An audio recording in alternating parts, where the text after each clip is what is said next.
Hey guys, tonight we're drifting back to ancient Egypt, to the last days of Cleopatra, a queen who spent most of her life outmaneuvering everyone around her and talking some very powerful Romans into some very questionable decisions. If these slow wanders through history are something you enjoy, a like quietly helps them along, and subscribing means the next one will find its own way to you. Only if you genuinely like what happens here, of course. And if the thought crosses your mind, leave a line in the comments telling me which part of the world you're listening from and what the clock says where you are. It's one of my favorite things to read. By the summer of 30 BC, the city of Alexandria was arriving at an uncomfortable conclusion. It had, in all likelihood, backed the wrong side. This was hardly a new experience in the ancient world. Cities and kingdoms had always tied themselves to the strongest-looking ally available, and then watched with a certain sinking feeling as that ally came apart at precisely the wrong moment. Alexandria, though, was one of the most extraordinary places on the Mediterranean. Alexander the Great founded it 3 centuries earlier, and after his death Egypt passed to one of his companions, a Macedonian officer named Ptolemy, who kept it and began a dynasty that would rule for nearly 300 years.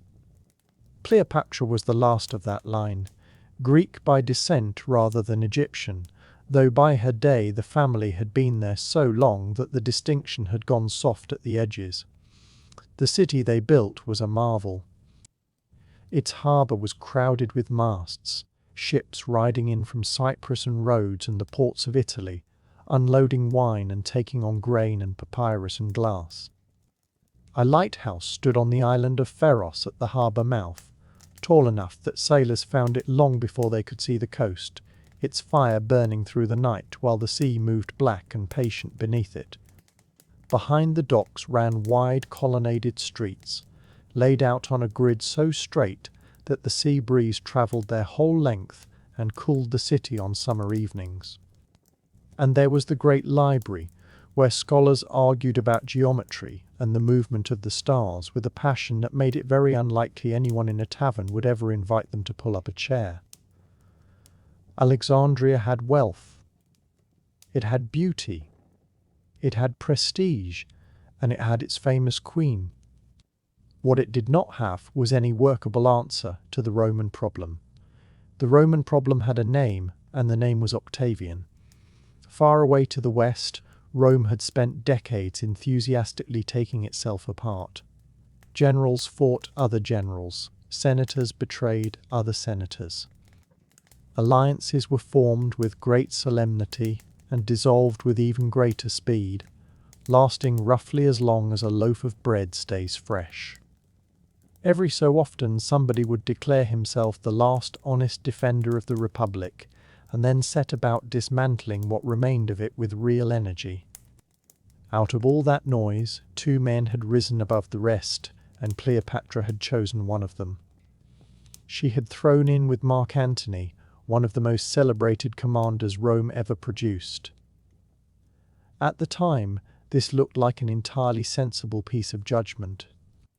Antony was rich, popular, and governed vast territories in the east. He was physically imposing, generous with his friends, unembarrassed about his appetites, and he had the sort of easy charm that made soldiers follow him into places they would much rather not go. He looked, in short, exactly like the kind of man history was expected to reward. Octavian looked like nothing of the sort. He was young, slight, and often unwell, so unwell that he sometimes had to be carried to the edge of battles he was supposedly winning. He had none of Antony's reputation for courage, and none of his warmth. He was Julius Caesar's adopted heir, and a great many experienced men had looked him over and quietly concluded that the name was the only impressive thing about him.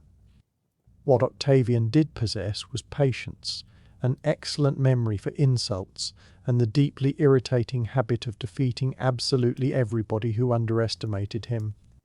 History is full of people who seemed unbeatable right up until the moment they discovered otherwise, and Octavian had made rather a speciality of arranging that moment for them.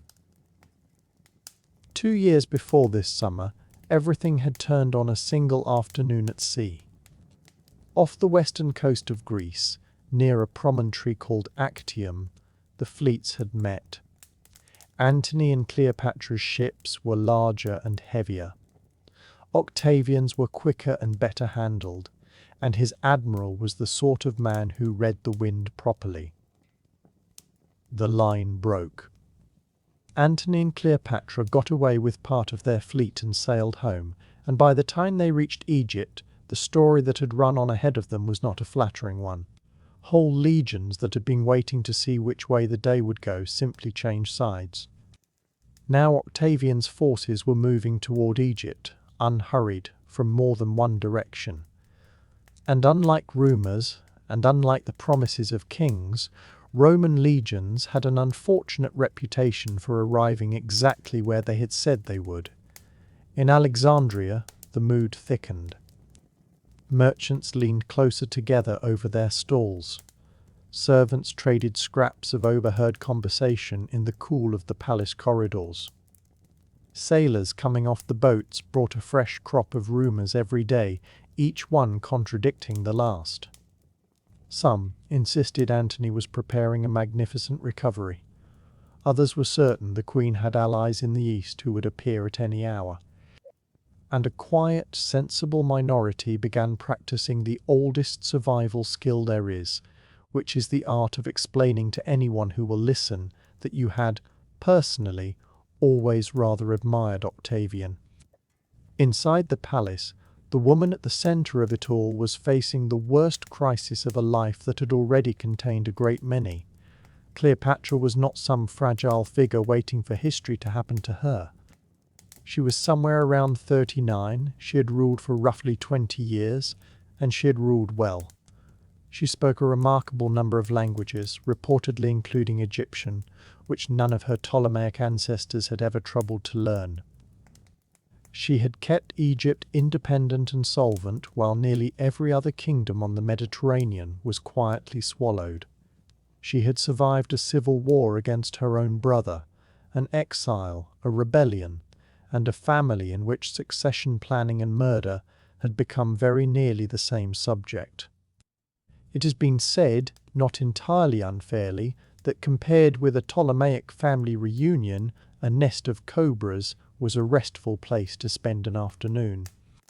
She had also, as a very young woman, talked Julius Caesar into supporting her claim to the throne, and by all accounts made an entrance he never quite recovered from.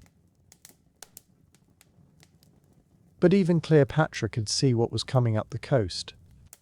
The Roman world was about to have a single master for the first time in living memory, and unless something remarkable happened, the last queen of Egypt was going to have to meet him. What nobody could have guessed, that summer, was that the final chapter would not unfold as a grand and stately tragedy. It would unfold as something closer to a catastrophe of errors, driven by rumour, by misheard messages, and by failures of communication so complete that historians have spent 2,000 years since trying to make everyone involved sound rather more competent than they were. As the tension rose, Cleopatra began preparing for the possibility that this might not end well. That was not gloom, it was experience.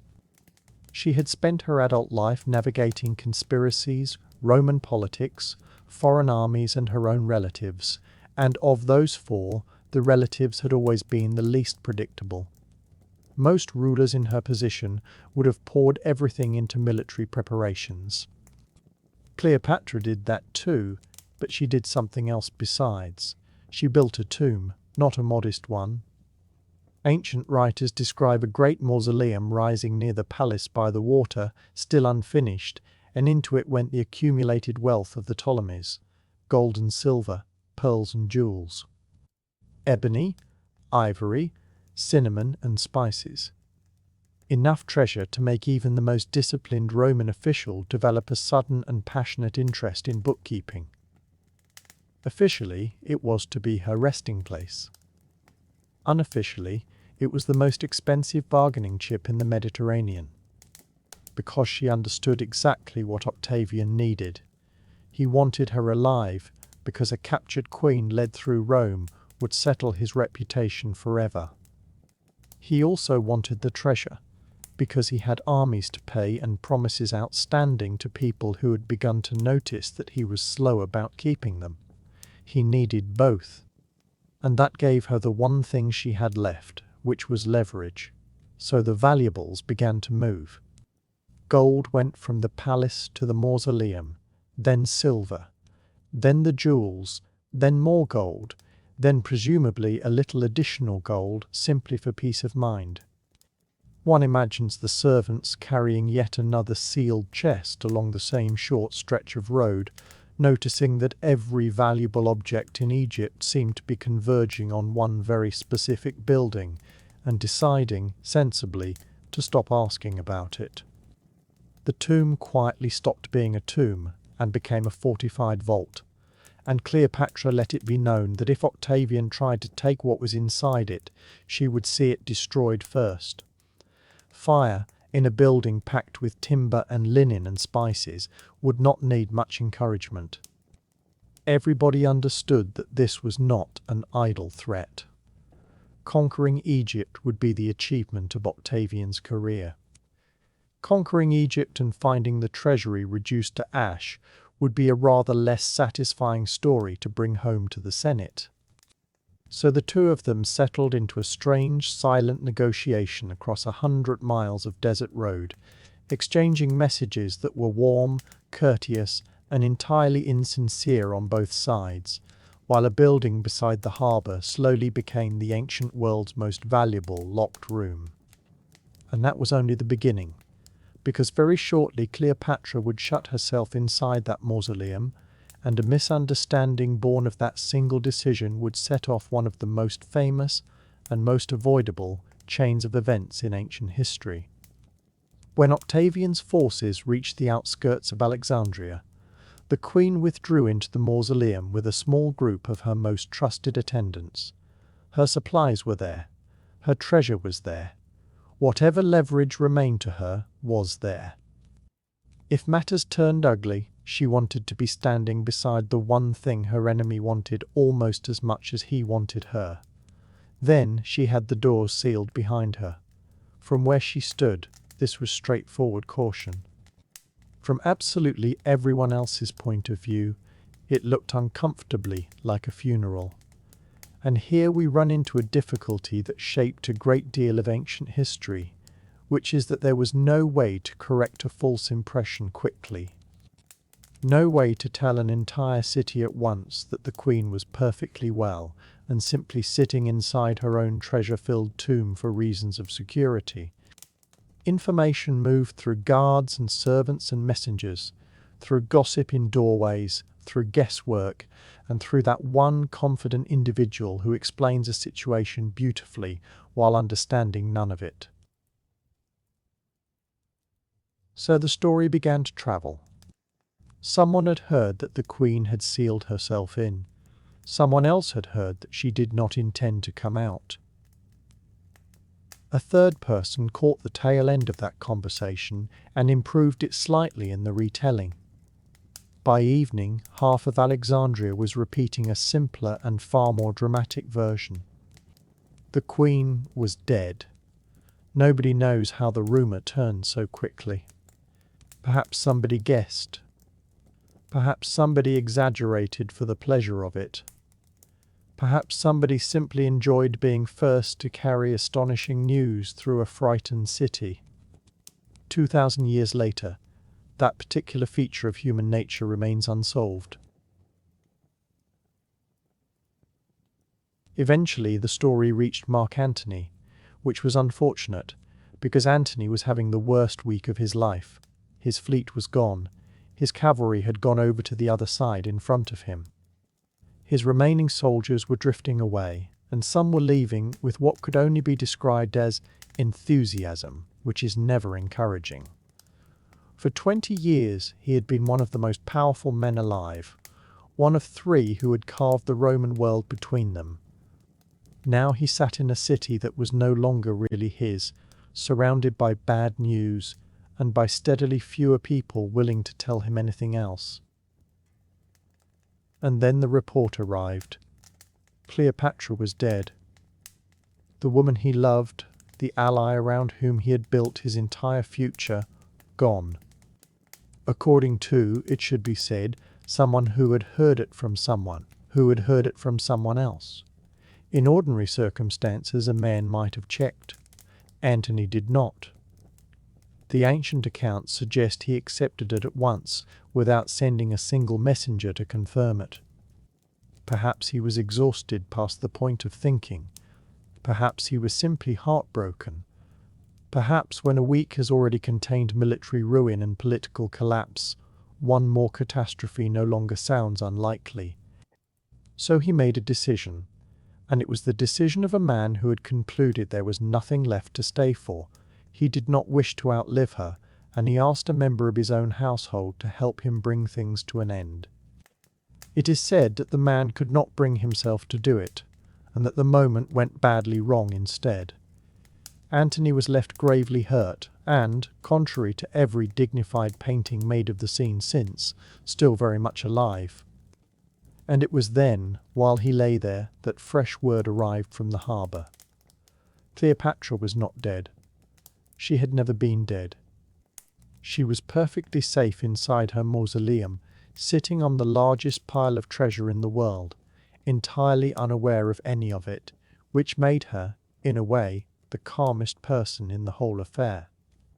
Somewhere in Alexandria that evening, a messenger must have been giving serious thought to a change of career. What happened next was stranger still. Antony, badly hurt but clear enough to know what he wanted, asked to be carried to her. He wished to see her once more, and he was not prepared to spend the little time he had left arguing about it.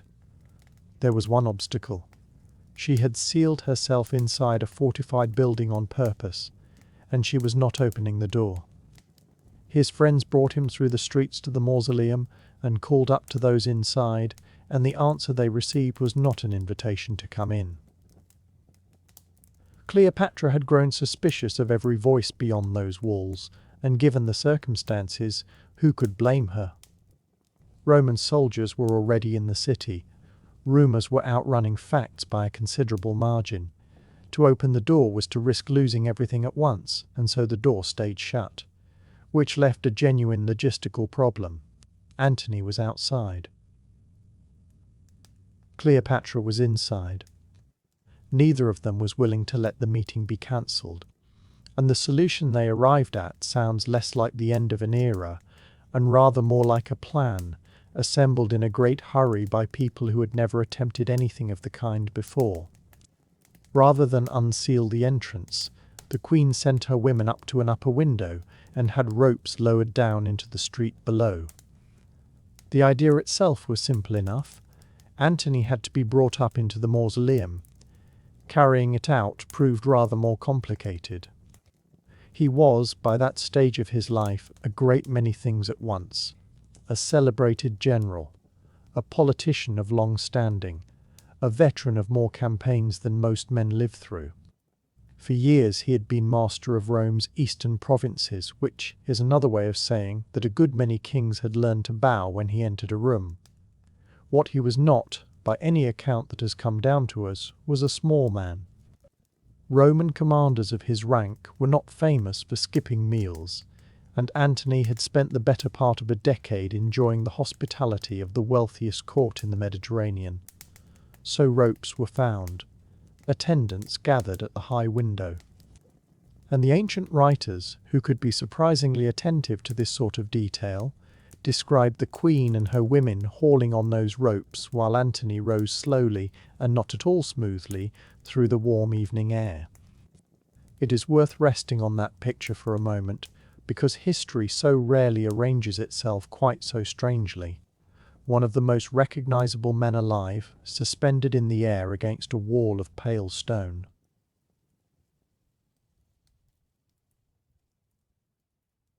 Below him, a city that had begun to come apart at the seams. Above him, an open window and several thoroughly exhausted women pulling with everything they had. Servants calling out instructions that almost certainly contradicted one another. Everyone in that courtyard trying very hard not to drop a man who would, within a single generation, become the subject of statues and plays and a great deal of extremely solemn poetry. The house of Ptolemy had ruled Egypt for very nearly 300 years.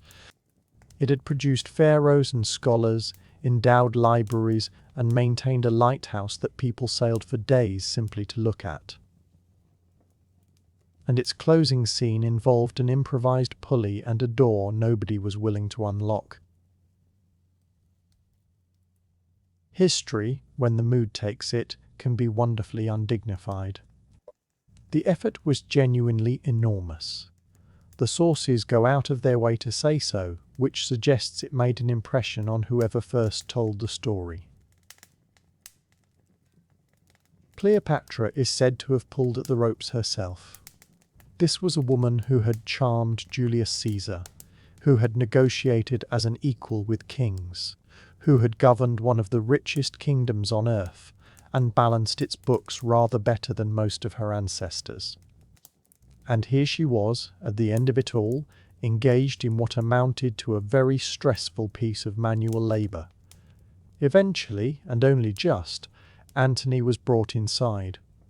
What passed between them in that upper room belongs to them, and the accounts we have are gentle about it. They were together. Outside the walls, Alexandria went on collapsing at its own unhurried pace, and inside them Cleopatra watched the last of her great political alliance quietly come to its end.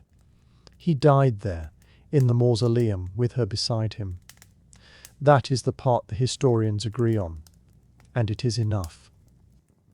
Even here, though, the odd comedy of the whole affair refused to let go entirely. Antony had not fallen in the line of battle. He had not been taken by his enemies. There had been no heroic last charge, no ring of shields, none of the things Roman generals were supposed to arrange for themselves. Instead, one of the finest soldiers of his age spent his final hours undone by a misunderstanding, and was then lifted through a window because the door below stayed shut. If the Roman historians who wrote it all down afterwards found that faintly embarrassing, one can hardly blame them. And unfortunately for Cleopatra, none of it solved a single one of her problems. If anything, her position had just become considerably more dangerous, because now there was nobody at all standing between her and Octavian. With Antony gone, her situation became painfully simple to describe. She was alone. Not literally, of course. The mausoleum still held servants and attendants and advisors, people who had served the household for years and had nowhere else to be. But politically, in the way that actually mattered, she stood by herself. The alliance that had shielded Egypt for the better part of a decade had evaporated. Octavian had won. The Roman world, from Spain to Syria, now answered to one man, and the only question still open was what that man intended to do with the Queen of Egypt. Fortunately for her, Octavian did not want her dead. Unfortunately for her, he wanted something she considered rather worse. He wanted her alive. That sounds like good news, and it was not. In Rome, a victorious general celebrated his achievement with a triumph, an enormous procession that wound through the city over the course of a whole day. Captured kings and princes and generals were walked in front of the crowd so that everyone could see exactly what had been conquered. The onlookers cheered and jeered. The prisoners endured it. The general at the head of the parade collected the glory. Everyone involved understood their part perfectly well. Cleopatra knew precisely what awaited her if she were carried to Rome. She would not be an afterthought in that procession.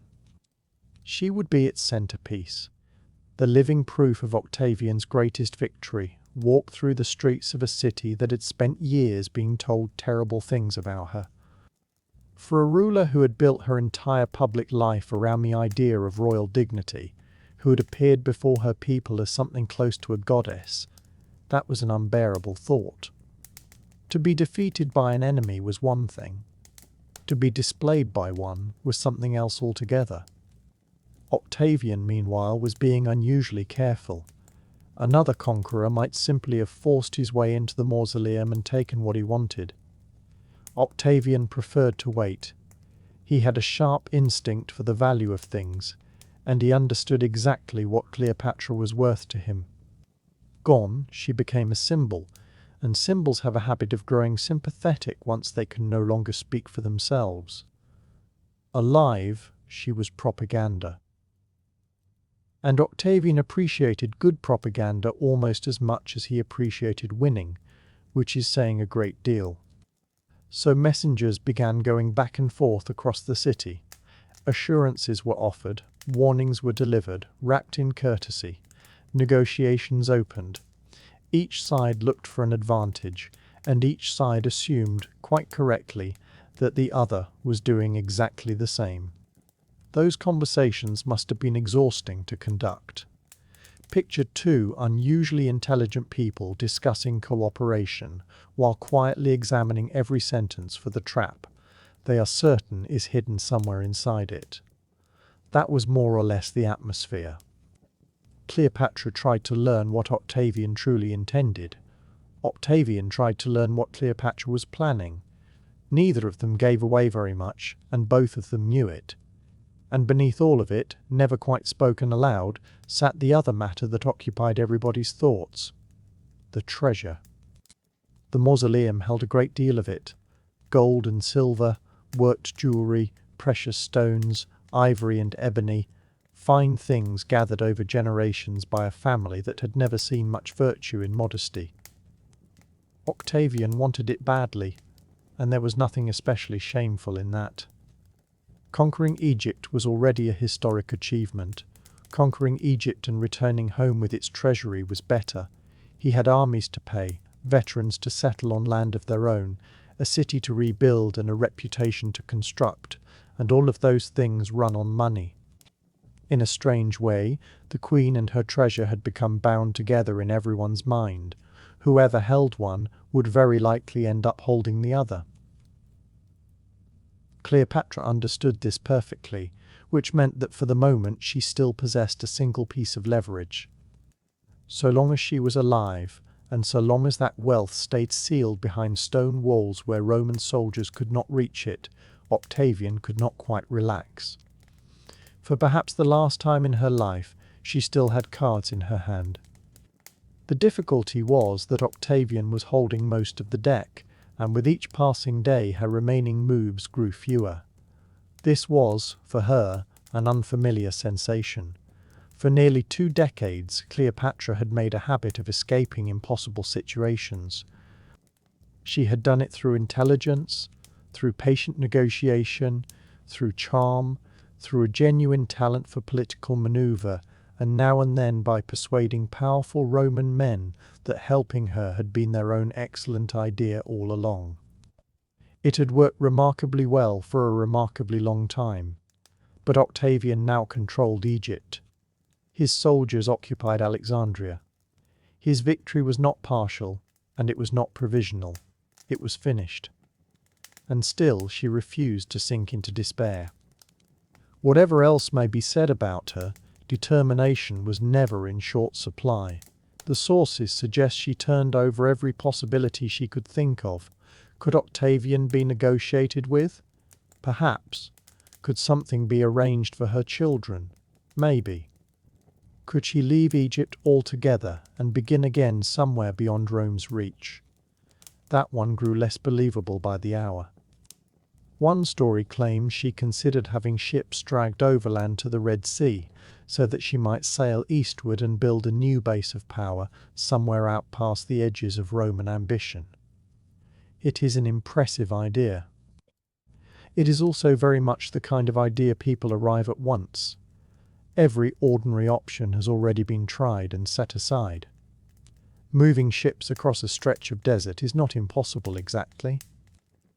It is simply an extraordinary amount of labour for a household already contending with several larger difficulties. Nothing came of it. Diplomacy remained the other road. Cleopatra knew that Octavian was ambitious, and ambitious people can usually be bargained with, because ambition always wants one more thing. The trouble was that he had already won. Negotiations go smoothly when both sides need something from the other. At this point she needed him considerably more than he needed her, and that imbalance sat in the middle of every message like a stone in a shoe. She kept trying anyway. Offers went out, hints were dropped. Neither party trusted the other in the slightest, and in fairness, both were entirely right not to. She thought a great deal about her children too, and this may have weighed on her more than anything else. Kingdoms rise and fall. Treasuries can be refilled. But children remain children, even when their parents happen to be contesting control of the Mediterranean, and she wanted very much to secure some kind of future for them. Roman civil wars, however, had never been generous towards the families of the defeated, and she must have known it. As one possibility after another quietly closed, the shape of things became harder to look away from. The woman who had once stood beside Julius Caesar in the streets of Rome now found herself inside a shrinking circle of choices. And yet the ancient accounts describe her as composed, not cheerful, not hopeful exactly, simply steady. That is no small thing. Most of us grow flustered over an unexpected letter from the bank. Cleopatra was watching the end of a dynasty 3 centuries old, and she was still, somehow, thinking clearly. Which brought her, in time, to a question no ruler ever wishes to reach. If defeat cannot be avoided, how does one meet it? By now she understood something that nobody inside the mausoleum wanted to say out loud. The game was finished. Not formally, not yet, but in practice. Octavian held Egypt. His men held Alexandria. His informants seemed to know things almost before she had finished thinking them. And every escape she imagined ended, even in her imagination, with Roman soldiers already waiting at the far end of it. Cleopatra was not the sort of person who sat still and felt sorry for herself. She had always approached difficulties methodically, and she did not change her habits now. Several ancient writers claim that in these last weeks she gave calm and careful thought to how she would meet the end, treating it as she had treated every other problem in her life, as something to be understood rather than merely dreaded. How much of that is true is genuinely uncertain. Later writers embroidered this stretch of the story heavily, and some of the darker details attached to it are almost certainly inventions, added by men writing generations afterwards who enjoyed a dramatic scene. Ancient historians could treat a rumour rather the way fishermen treat the size of the fish. Stories grow in the retelling. The famous snake belongs to this part of the tale, and it belongs there as legend rather than as established fact. The asp appears in accounts written well after her death, and it has clung to her memory ever since, in paintings and on stage and in 1,000 retellings. It makes a wonderfully vivid image, which is very likely why it survived so well. But it is the story people tell, not something anyone has ever been able to demonstrate, and the historians who study the period are careful to say so. While Cleopatra was weighing her own future, Octavian was preoccupied with something rather more concrete. The treasure. A very great deal of treasure. That may not sound especially noble, but history has always been refreshingly honest about this particular point. Conquering a kingdom is satisfying. Conquering a kingdom that comes with storerooms full of gold is better. Egypt was among the wealthiest lands in the Mediterranean world. Its fields fed cities far beyond its own borders. Its harbours joined continents. Its treasury had been gathering royal wealth for generations, and much of that wealth now sat inside Cleopatra's mausoleum, behind doors she controlled. She knew it. He knew it. Everyone involved knew it, and the knowledge shaped every message that passed between them. By this stage, the treasure had become almost a character in its own right. Ancient sources report that Cleopatra let it be understood that if she were pushed too far, the riches would not survive her. It was not a threat Octavian could shrug off. He wanted Egypt whole. He wanted its wealth whole. Most of all, he wanted to walk back into Rome looking like the greatest victor in the history of the Republic, and an emptied treasury would have complicated that picture considerably. Imagine spending years winning a civil war only to find that the prize had gone up in smoke on the final afternoon. Even Roman propaganda, which was very good indeed, would have struggled with that one. So Octavian found himself in a surprisingly delicate position for a man who had just conquered the known world. He could not press her too hard, he could not trust her at all. And he certainly could not afford to leave her unwatched. Guards were posted at every approach. Visitors were noted and questioned. The Queen remained under close observation, and the two of them went on circling one another, each waiting patiently for the other to move first. Every letter that left the palace was opened and read before it went anywhere at all. Every basket carried up from the markets was turned out and inspected. Every servant who crossed a threshold was noted, and more often than not quietly followed. The soldiers Octavian had posted around the royal quarter were not there to keep Cleopatra safe, exactly, though that was the polite way of describing the arrangement. They were there because she had become, in Roman eyes, the single most valuable object in the Eastern Mediterranean, and objects of that value were not left unattended. It was an odd sort of imprisonment. She still had her rooms and her attendants, her painted ceilings, her view of the harbour where the water moved the same green blue. It always had, and the great lighthouse burned its slow fire out at the harbour mouth. She simply could not go anywhere, or speak to anyone, or send a single word into the world without a Roman knowing about it first. And yet, for all these careful arrangements, Octavian could not settle. Something in the reports coming back to him refused to sit comfortably. The Queen was calm. That was the trouble. Defeated rulers, in his experience, behaved in fairly predictable ways. They wept. They sent frantic offers. They proposed increasingly imaginative bargains, each one less realistic than the last, and they did it several times a day. Cleopatra was doing none of this. She was thoughtful. She was courteous. She moved through her days at the pace of a woman with a great deal on her mind and no particular hurry about any of it, and Octavian, who understood people rather well, found that he did not like it at all. He had reason to be careful. He had spent his adult life learning that the most dangerous person in any room is the one who has run out of things to lose, and Cleopatra had lost very nearly everything already.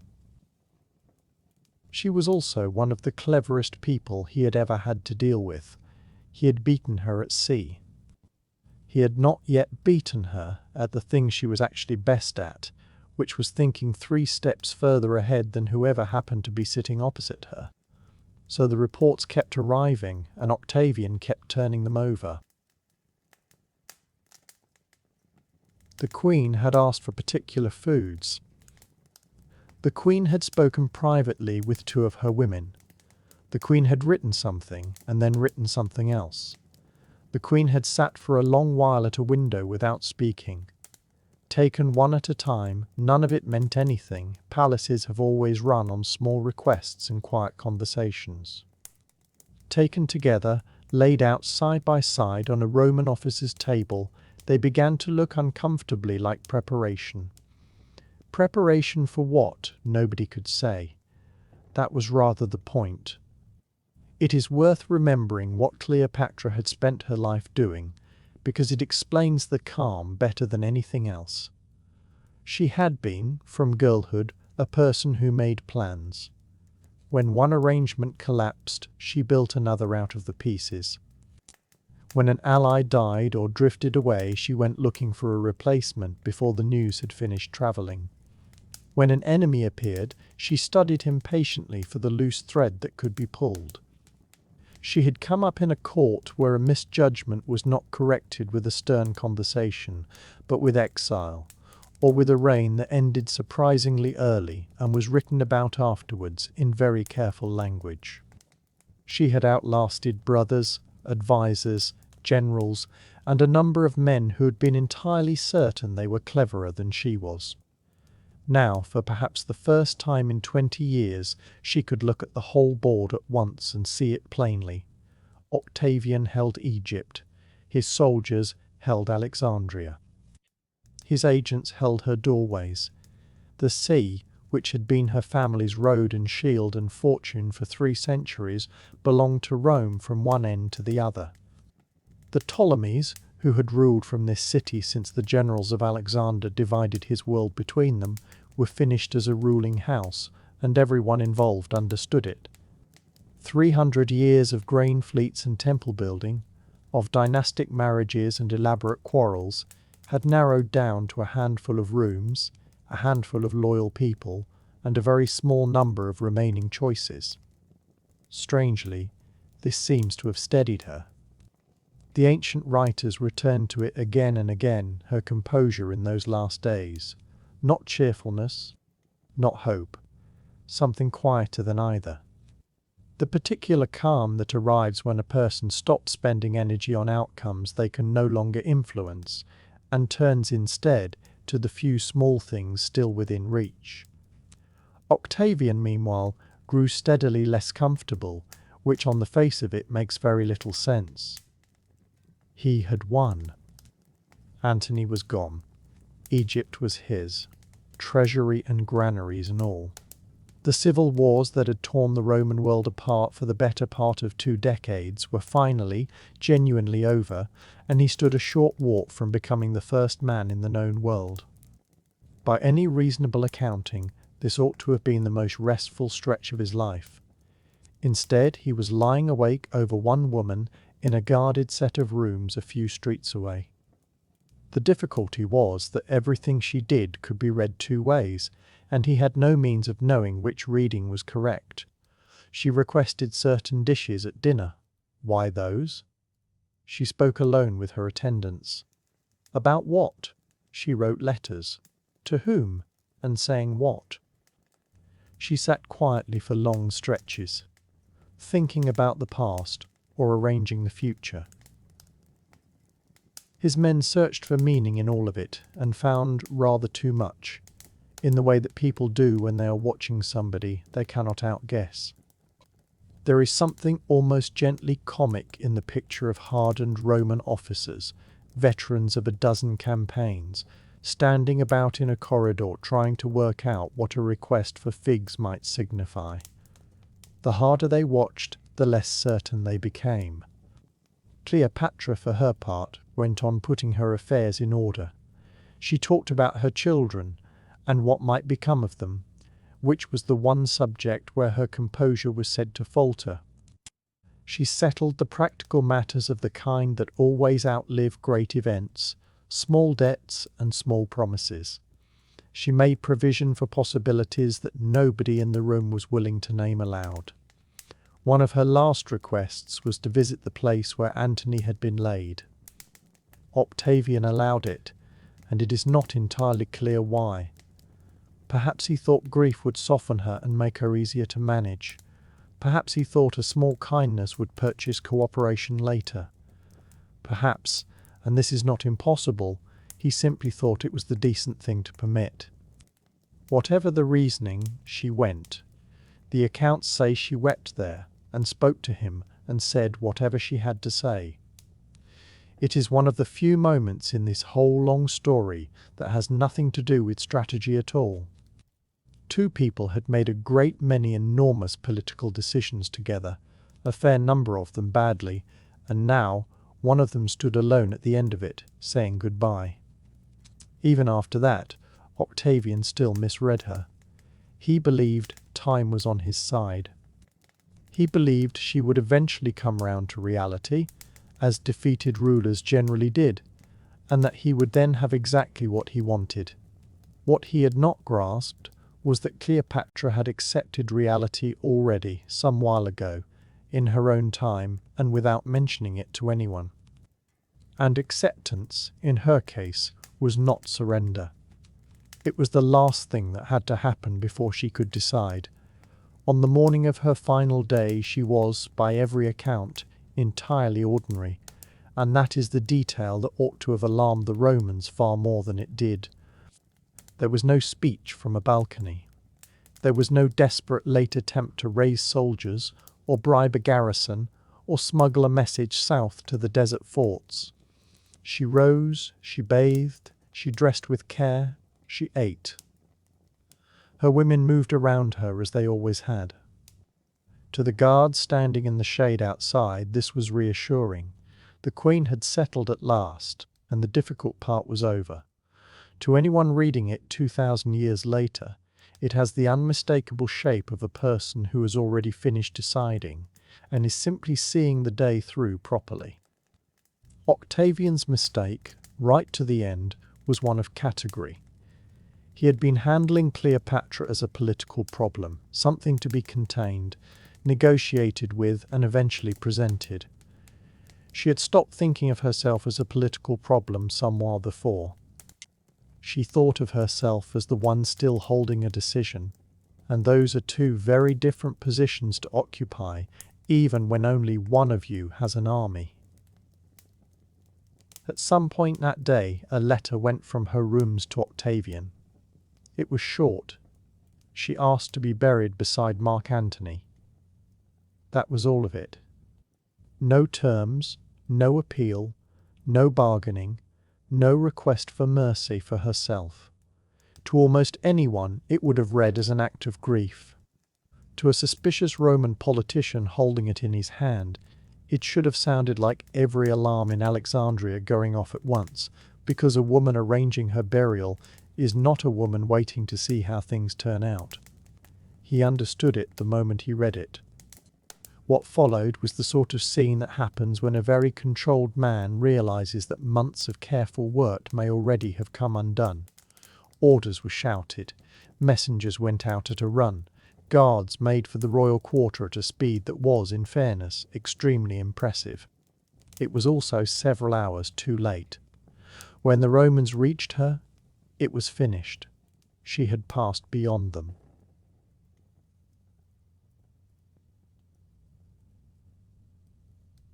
It is not a moment to linger over, and in any case the ancient world never agreed on what happened in that room, nor is it the part of her that matters. Almost immediately the accounts began to diverge.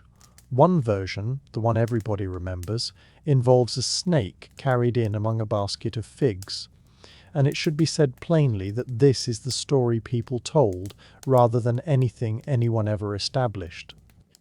Other writers preferred other explanations and argued for them at length. Some of the earliest sources admit quite honestly that nobody present really knew. If ancient historians were consistent in anything, it was in their inability to agree with one another about details. What is not in dispute is that Cleopatra had passed out of Octavian's reach, and that is where the real surprise of the story sits. Not the mystery, not the timing. The surprise is that after winning the sea, winning the war, winning Egypt, and winning the Roman world entire, Octavian had lost the one thing he most wanted out of all of it, the living queen. The woman he had planned to lead through Rome in his triumph, the centerpiece of the greatest procession of his life, had quietly written herself out of the performance.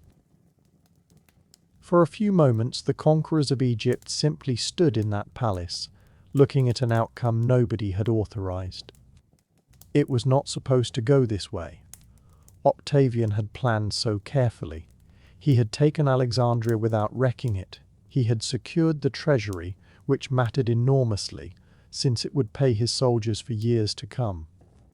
He had neutralized every threat he could identify, in order, methodically, the way he did everything. The plan had worked perfectly, apart from one small item right at the very end.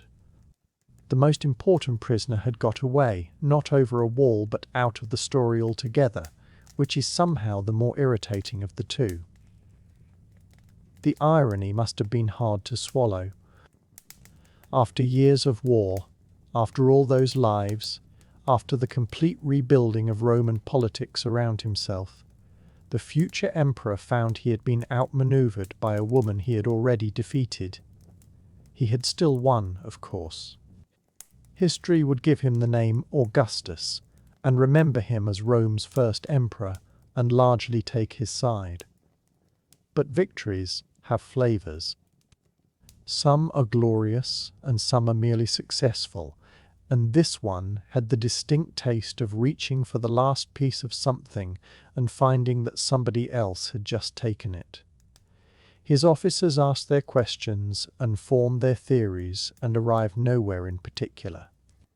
The uncertainty began that same day and never really stopped, which is one of the oldest and most reliable traditions in the study of the past.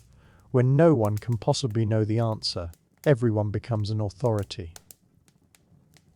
And Octavian had a practical difficulty on his hands, which was what to tell Rome. The war was won, Egypt was Roman, the grain would flow, and all of that was excellent news. But the image he had been building in his mind, the defeated Eastern Queen walking through the streets of the capital while the crowds roared, was simply gone. The triumph would still happen. The people would still cheer. The best scene had been quietly removed from the programme. Behind his very well-managed public face, he must have been quietly furious. Cleopatra had lost her kingdom, her fleet, her allies, her partner and her life, and had still contrived to deny him the ending he had chosen for her. For a man about to command the whole Roman world, that was a remarkably personal defeat. And then something else happened, almost at once. The Cleopatra who had actually existed was a working ruler, a negotiator, an administrator, a manager of harvests and currency and temples, a speaker of many languages who reportedly dealt with envoys in their own tongue rather than through interpreters, a woman who had held a wealthy and... History began rewriting her, not out of malice and not by anybody's particular decision, just in the ordinary way that stories settle around famous people once they are no longer present to object. Much coveted kingdom together, while the largest military power in the world came apart around her. The Cleopatra who began to take shape in the retelling was something else entirely, a romantic symbol, a tragic figure, a whole life eventually compressed down into a love story with two Romans in it. She would have found that maddening, one suspects. Decades of governing, and the summary would be that she met Caesar and then she met Antony. History can be wonderfully unfair about these things. Octavian, meanwhile, had understood something that would serve him for the next 40 years, that owning the story matters nearly as much as winning the war. He was a master of public presentation, long before anyone had a phrase for such a thing, and he wanted Rome to remember Cleopatra in one very specific way. Not as a capable monarch, not as a shrewd rival who had come close to redrawing the map. She would be remembered instead as the exotic foreign queen who had beguiled a good Roman soldier and turned him from his duty, and that portrait, painted so deliberately by the winner, would hang there for a very long time indeed. It is worth noticing, quietly, that the version of those events which travelled furthest and lasted longest also happened to be the version that showed Octavian in the most flattering light. A remarkable coincidence, as coincidences go. Poets took up the tale, and historians followed after them. Sculptors and painters, working centuries later, added their own preferred details, and slowly the actual sequence of events sank beneath layer upon layer of storytelling, the way a stone path disappears under drifting sand. Even the snake grew in the retelling. The asp became one of the most instantly recognizable images in all of history, despite the awkward fact that nobody at the time could quite agree whether a snake had been involved at all. It is best understood as the story people tell rather than as something firmly known. Some ancient writers mention a serpent, others mention nothing of the kind. The truth is not recoverable now. But legend has very little patience for uncertainty, and so the snake stayed. The gently funny part is that the real account needed no decoration whatsoever.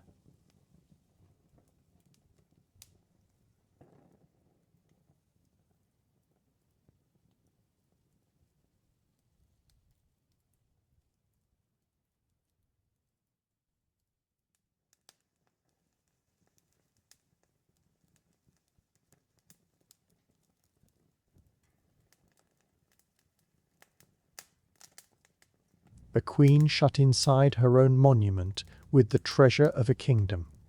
A false rumour of a death. A wounded man lifted awkwardly upward through a high window because nobody dared open the door. Careful negotiations carried back and forth by messengers who understood only half of what they were carrying. A future emperor pouring enormous effort into keeping his most valuable prisoner alive and failing at precisely that. The genuine story was already improbable enough to raise an eyebrow. And yet later ages looked at all of it and concluded, thoughtfully, that what it needed was rather more drama. So the legend grew, as legends do, until Cleopatra became one of the great tragic figures of the ancient world, remembered for her ending far more than for the 20-odd years of shrewd political survival that came before it. What almost nobody remembers is the confusion. The crossed messages, the misread silences, the long pauses while everyone waited for news that was already wrong by the time it arrived. Which is a small shame, because history often becomes most interesting at exactly the moment its heroes stop behaving like monuments and start behaving like people. And those final weeks in Alexandria were full of that sort of humanity. Think of the cast for a moment. Octavian believed he was in control of Cleopatra. Cleopatra believed she might still find some angle, some lever, some way of shaping what came next. Antony believed Cleopatra was dead. Cleopatra was, at that moment, entirely alive. Messengers believed they were delivering useful news, when what they were mostly delivering was confusion at walking pace. Roman officers believed they were preventing surprises, while being surprised repeatedly by nearly everyone they were guarding. For a story that hardened into one of the great tragedies of the Western imagination, an astonishing amount of it was powered by ordinary misunderstanding. Antony is the clearest example. Here was one of the most accomplished soldiers of his generation. He had campaigned beside Julius Caesar. He had commanded armies of tens of thousands and governed the entire eastern half of the Roman world. He had spent decades learning that reports from a battlefield are usually wrong the first time you hear them. And then a rumor reached him, and rather than pausing or sending anyone across the city to check, he simply accepted it as true.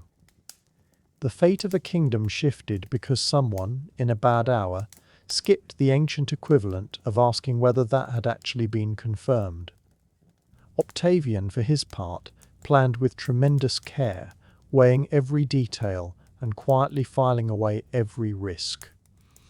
He wanted one thing above all others, which was a living Cleopatra brought westward, and that single thing was the one thing he did not get. He took Egypt, its harvests, its treasury, its grain fleets, its future. He simply lost the ending.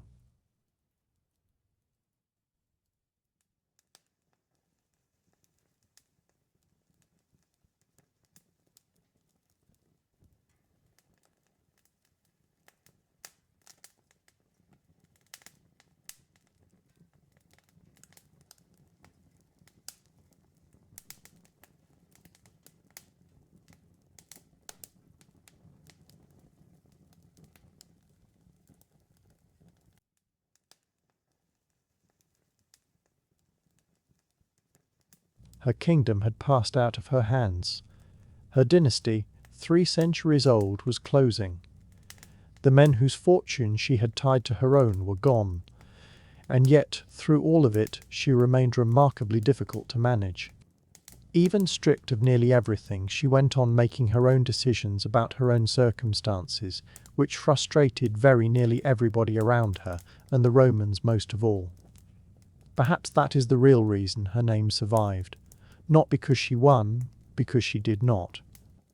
Not because she outmatched Octavian, because she could not, but because she declined to let anyone else write the closing lines while she was still holding the pen, and so the last queen of Egypt passed into history, quietly, and the story may rest there. The kingdom became a Roman province, its grain feeding a city on the far side of the sea. The line of the Ptolemies came to its end after nearly 300 years. Rome, having spent a generation tearing itself apart, settled into empire. And more than 2,000 years later, people still know her name, while the officials, envoys, guards and politicians who spent months attempting to manage her have slipped almost entirely out of memory.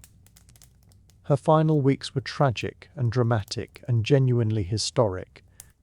They were also full of bad timing, half-heard news and enough plain human error to remind us that even the most famous figures of the ancient world were, in the end, people working things out as they went along, with no idea how any of it would one day be remembered. Far to the north of all that, and some 8 centuries later, other people were also working things out as they went along, though with rather less marble and considerably more weather. When we imagine Viking romance, we tend to picture something grand. A warrior glimpsing a woman across a crowded hall of firelight and smoke, a look held a moment too long, and a love story worthy of a saga beginning right there between the benches. The reality was usually far less cinematic and far more practical. In Norse society, a marriage was not simply a private decision made by 2 hopeful young people. It was a family matter, a business arrangement, a political alliance, and now and then a rather sensible way to settle a quarrel between households before anybody had to lose a finger over it. Affection could certainly grow inside a marriage, and often did. It was rarely the first item discussed. A family weighing a possible match looked at a great many things. Reputation mattered enormously. A household known for fair dealing, decent land and useful connections attracted far more interest than one known for feuds, unpaid debts and livestock, with a mysterious habit of wandering off in the night. A marriage tied whole families together rather than only 2 individuals, which meant every cousin, every uncle, and every stubborn grandparent was quietly part of the calculation. For a young man, the essential thing was to show that he could genuinely support a household. Owning land was ideal, and owning cattle helped considerably. Proven skill as a trader, a smith, a shipwright, or a sailor improved his standing. What no family particularly wanted was a son-in-law whose most impressive achievement to date was surviving 3 consecutive drinking contests without falling into the hearth. Young women were valued for a great deal more than looks. Families looked for the qualities that actually kept a farmstead alive through a northern winter. A capable woman managed the food stores, oversaw workers, produced textiles, and held the family's wealth together season after season. Running a Norse farm was no modest undertaking. It called for intelligence, organization, a good memory for who owed what to whom, and enough patience to deal with both the livestock and the relatives. And although families held real influence, Norse women often enjoyed more legal standing than women in many other parts of medieval Europe. They could own property, they could inherit, and in certain circumstances they could seek a divorce. Parents arranged matches, yes, but the sagas are full of women stating their opinions of prospective husbands with striking clarity, refusing candidates they judged unsuitable, and steering their relatives toward conclusions. Those relatives believed they had reached entirely on their own. Long before any of that, though, came the years of preparation. In Norse society, adulthood was not marked by a particular birthday or by a ceremony with candles. It was measured in competence. Could you contribute? Could you work? Could you keep yourself and others alive through a hard season? If the answer was yes, marriage became a realistic prospect. From childhood, boys and girls learned the skills their futures would demand. Boys went out with their fathers and older brothers into the fields, the woods, the workshops, and eventually the boats. They learned to coax barley from difficult soil, to mend a tool rather than replace it, to handle cattle and sheep, to read a coastline and a current, and to defend themselves if the situation required it.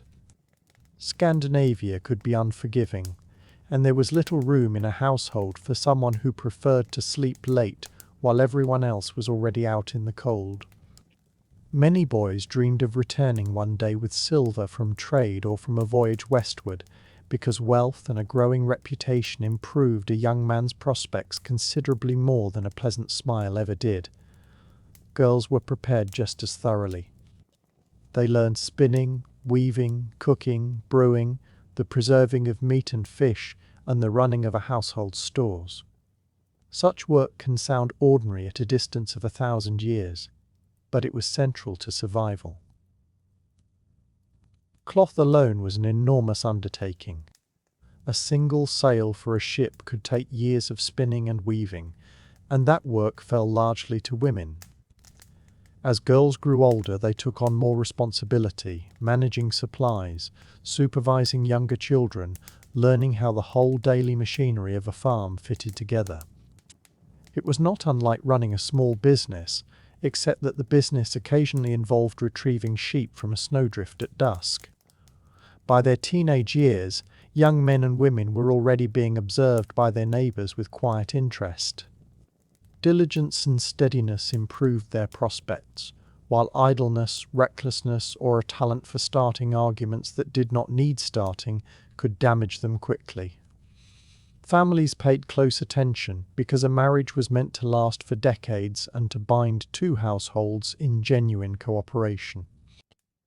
Choosing badly could mean disputes, hardship, and an unending supply of tension at every gathering for the rest of one's life. So courtship did not really begin with a gift, or with a glance across a crowded hall. It began years earlier, with every skill learned and every duty accepted. By the time formal talks opened, both families already knew a remarkable amount about the people involved. In small communities, everyone's strengths, weaknesses, and embarrassing childhood misjudgments were common knowledge, and usually recited at length by someone's aunt. Once a young man and woman were considered suitable, matters moved into the stage the Norse took most seriously of all, which was negotiation. The couple mattered certainly, but the marriage was understood as an agreement between households. Parents, senior relatives, and sometimes a respected neighbour, brought in for his good judgment, would gather to settle terms that affected everyone. A Norse marriage was not simply announced. It was arranged, discussed, and formally agreed, and depending on the wealth and the stubbornness of the families involved, those discussions could stretch across weeks or even months.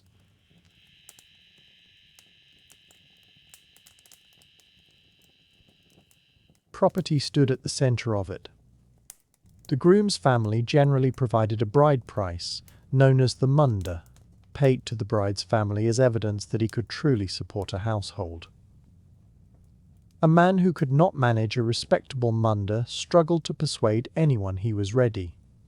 The bride, meanwhile, brought property of her own. This dowry might include livestock, silver, fine clothing, household goods or rights in land, and it was no symbolic gesture. It often represented a substantial share of the new household's working wealth. The talk was never purely about goods. Families weighed reputation, alliance, and long advantage. Marrying into a well-regarded household could bring protection, trading partners and useful friends at the assembly.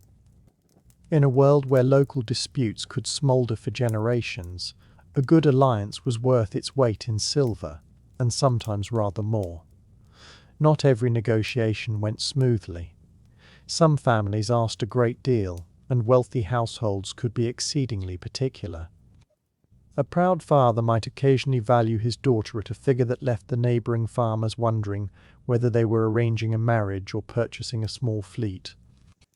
The Icelandic sagas preserve any number of these encounters, complete with immovable relatives, wounded pride, and discussions that grew warm enough to require a sudden change of subject. Some ended in agreement, and others collapsed entirely, both sides going home convinced they had been perfectly reasonable.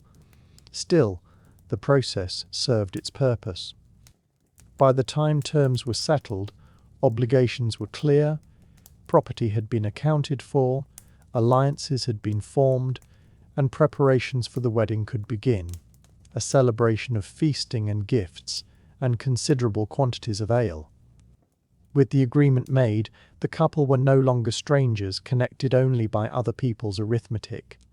Now came the courtship proper, when the relationship itself had room to grow. Modern courtship favours privacy and quiet walks. Norse courtship was somewhat different. Communities were small, privacy was scarce, and there was almost always a relative nearby who regarded everyone else's business as a personal hobby. Most young people met at gatherings. Seasonal festivals, harvest celebrations, assemblies, and trading fairs were among the few occasions when many households came together in one place, which made them ideal for families to study one another closely, while appearing entirely absorbed in the food and the storytelling. Feasts mattered most of all. Over long evenings, young people could talk, listen, and show what they were good at. A man might earn attention through a well-told story, a verse composed on the spot, a wrestling match, or simple, easy confidence. A woman might show her intelligence, her competence, her conversation, and her social grace. Contrary to the popular picture, the Norse admired wit nearly as much as strength. Someone who could speak well, argue effectively, or compose a line of poetry that people were still repeating a week later earned considerable respect. Being able to swing an axe was undoubtedly useful.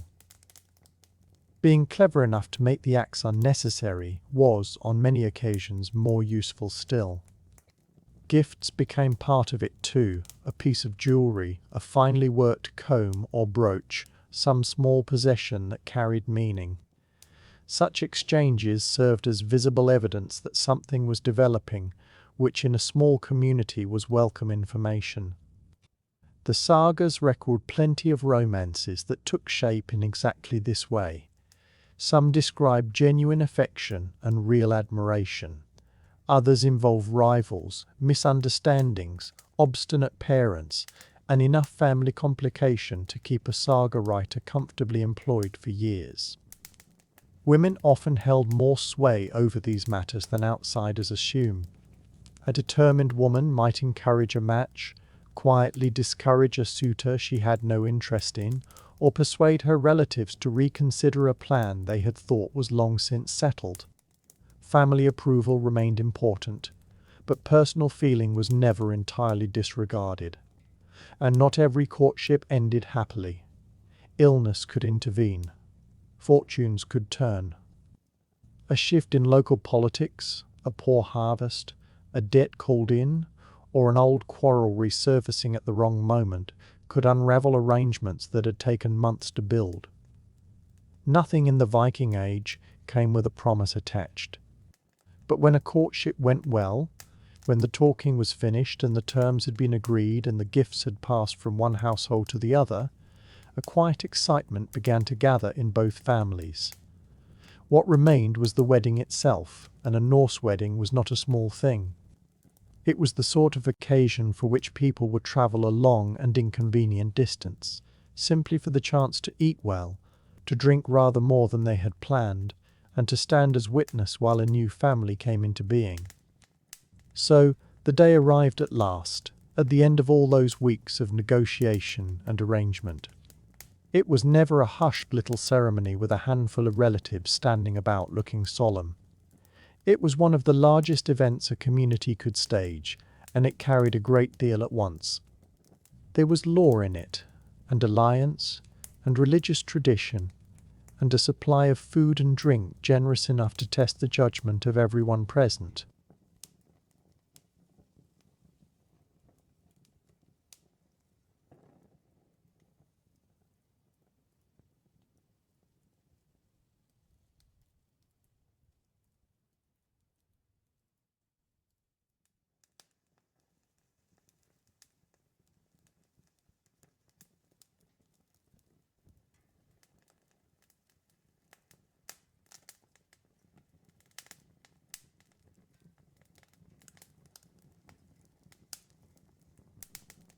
Harvest time was a particular favourite.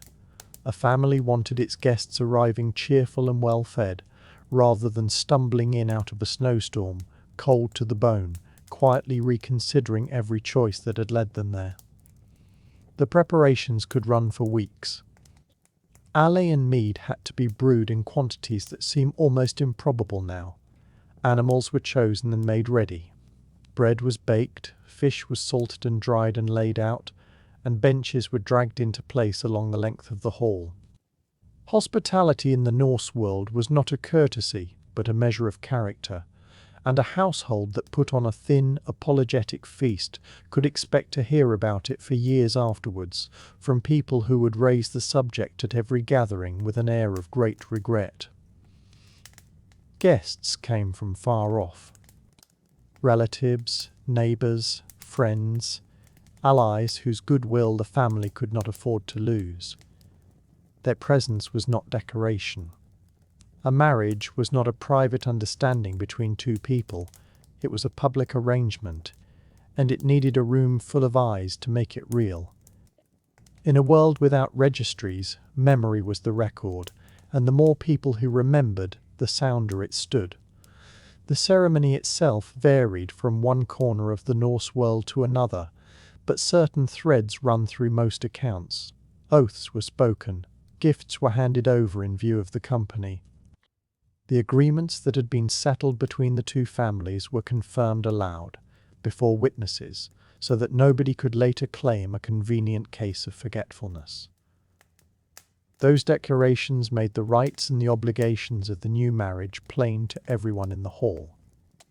The bride was usually attended by the women of her family, who helped her prepare and who no doubt offered a great deal of advice she had not asked for. Special clothing was brought out. Jewellery came down from wherever it had been kept. Heirlooms worn by a grandmother and by a grandmother before her were fastened on again. The groom likewise put on the very best he owned. For one day, even the man who normally carried the faint and permanent scent of livestock and seawater made a genuine attempt at looking respectable. Then came the feasting, which was the true heart of the thing. Long tables filled up with roasted meat and fish, with bread and cheese, with ale poured until the jugs needed refilling and then refilled again. There were stories and music and games. Skalds recited poetry, and the good ones were listened to with real attention, because a well-made verse was a kind of treasure in itself. Guests traded news from distant valleys, arranged small matters of business, and quietly took the measure of one another's unmarried children. The feast bound the community together at least as much as it bound the couple. One custom from that world may still be with us, in a small way. It is said that newly married couples were sometimes expected to drink mead together through the first month of marriage, and some have suggested that this is where the word honeymoon comes from. Whether a month of mead did anything at all for marital harmony is not recorded anywhere reliable. It very likely made certain relatives easier to sit beside. The celebrations could stretch across several days. And underneath all the noise and the poetry and the steadily emptying barrels, something serious had taken place. Two people had become husband and wife, and, in the Norse view, something larger had happened as well. Two families had been joined for good. The feast was not the end of a story. It was the opening of a household that would have to face everything the northern world could send at it. Eventually, the last guest stopped asking for one more cup, gathered his coat, and went home. And with the hall quiet again, the married couple came up against the thing every Viking family met sooner or later. Ordinary daily life. A Norse marriage rested on law and on alliance, but it ran on cooperation. Survival in that landscape took constant, unromantic work, and a household did best when husband and wife both carried real responsibility. The husband was generally the head of the household in matters of law and public standing. He spoke for the family at the assembly and handled agreements over trade. He oversaw the farming, and he was expected to stand up for the household when the household needed defending. The wife directed the running of the home, oversaw the making and preserving of food, kept charge of the stores, gave orders to servants or hired workers if the family had any, and managed the production of cloth, which was an enormous undertaking and one of the household's genuine sources of. Whether he was in the fields, or sailing towards a distant market, or away on a voyage of a rougher kind, what he did shaped how the family fared. That did not leave the wife with a small part to play. Within the household, Norse women often held considerable authority. Wealth. None of this was decorative. A badly managed household could go hungry in February, no matter how impressive the husband's summer had been. The clearest symbol of that authority was the ring of keys a married woman often carried at her waist. Those keys opened the storerooms, the chests, the places where food and valuables and the winter's margin of safety were kept. They said, without anyone needing to explain it, that the household turned on her judgment. The days themselves were long for both of them. Work began before the sun came up and continued until the light went. The fields wanted attention. The animals wanted feeding. Something was always broken and waiting to be mended. Food had to be prepared and preserved for a season that would arrive whether or not anyone was ready. Cloth had to be spun and woven. Children had to be watched. Whatever excitement the courtship had held gave way soon enough to firmer questions, such as whether enough hay had been brought in, and how, exactly, the goat had escaped its pen for the third time that week. Many husbands were away for long stretches. Trading voyages, fishing seasons, journeys that ran into months. During those absences, the wife often ran everything alone. The sagas describe women making significant decisions, defending family property, holding a household steady, and settling disputes while the man of the house was somewhere over the horizon. And the tone of those accounts is one of respect rather than surprise. The strongest Norse marriages tended to be partnerships of mutual dependence. Each of them held skills the other needed and could not easily replace. Neither could manage the whole of it alone. The sagas remember warriors and explorers and kings, and they are very good stories. But behind a great many of them stood a husband and a wife keeping a farm alive through a Scandinavian winter, which was its own quiet form of heroism, and considerably less likely to be set to music. For all the popular pictures of Vikings as people permanently in the middle of a battle, their marriages held the same feelings that marriages have always held. Affection, loyalty, jealousy, exasperation, compromise, and the occasional strong wish to be somewhere else, entirely for an hour or so, after a husband or a wife had made a truly memorable decision. Marriage was meant to bring stability. That did not make every marriage peaceful. Living at close quarters through long dark months while running a demanding household offered plenty of opportunity for disagreement. Money troubles, feuds between families, arguments over inheritance, and those long separations all put weight on a marriage. A husband home after months at sea might discover that things had moved on without him. A wife who had held everything together alone might not be delighted to be told how it all should have been done by a man who had spent the season elsewhere. The Icelandic sagas are full of marital conflict. Some of it is small and faintly comic. Some of it turns serious enough to draw in whole families. Sharp words could damage a reputation, and a reputation was worth real property.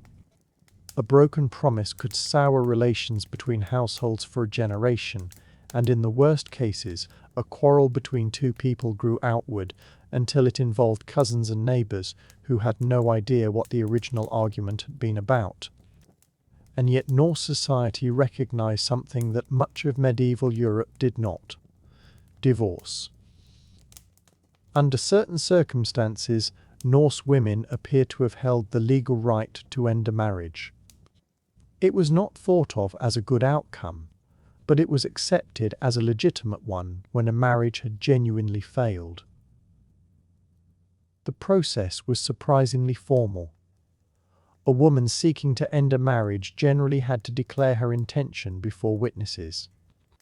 The particulars varied from region to region, but the public declaration was the important part because it established in front of people who would remember that the marriage was over.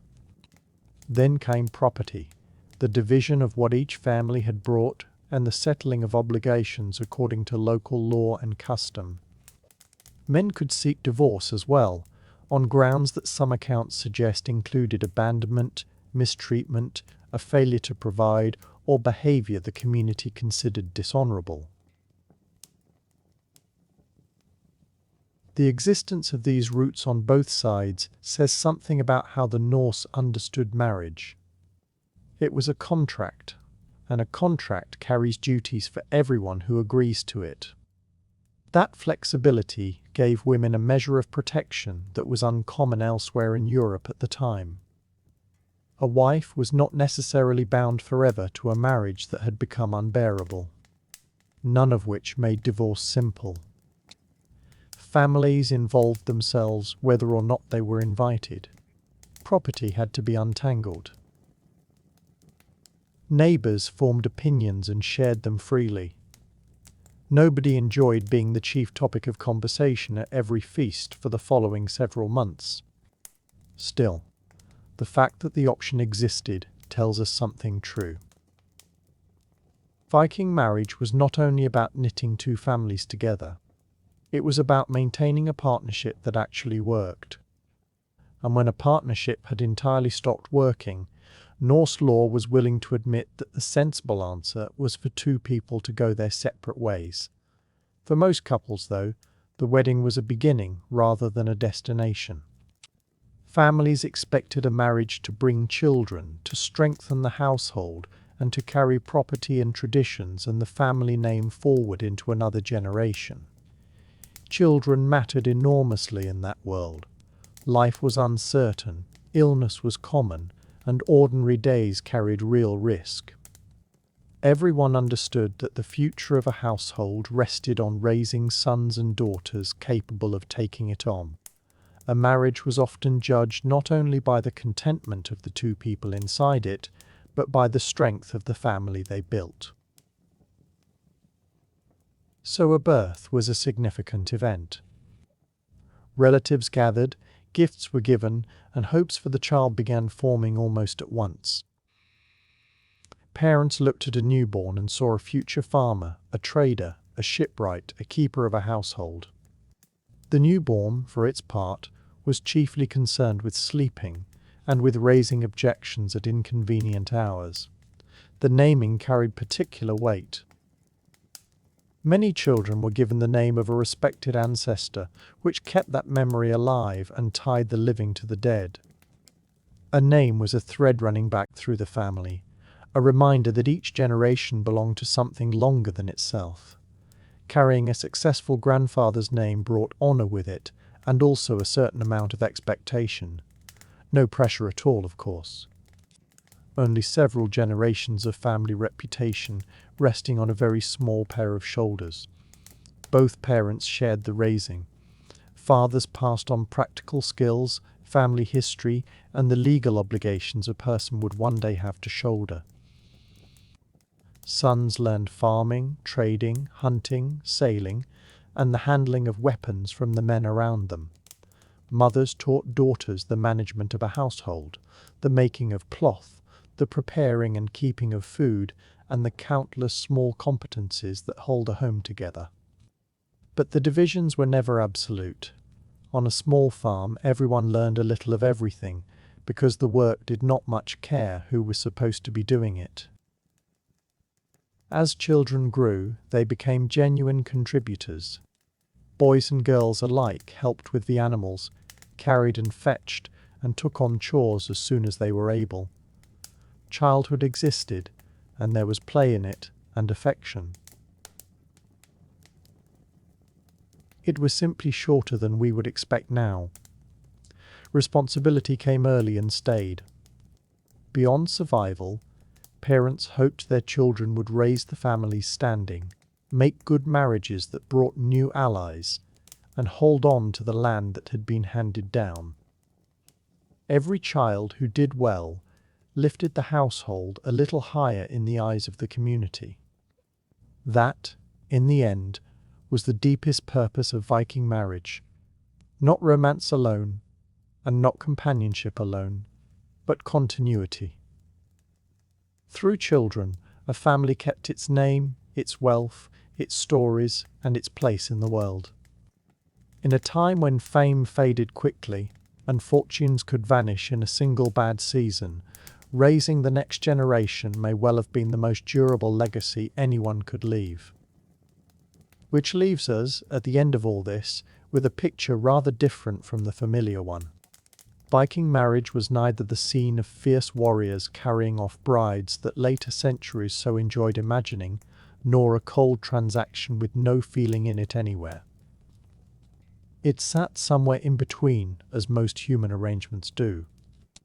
It joined families, guarded property, made alliances, produced heirs, and helped communities hold steady in a world that offered very few guarantees. Nearly everything, wealth, standing, inheritance, politics, survival, could turn on whom a person married. Which is precisely why the Norse took it so seriously.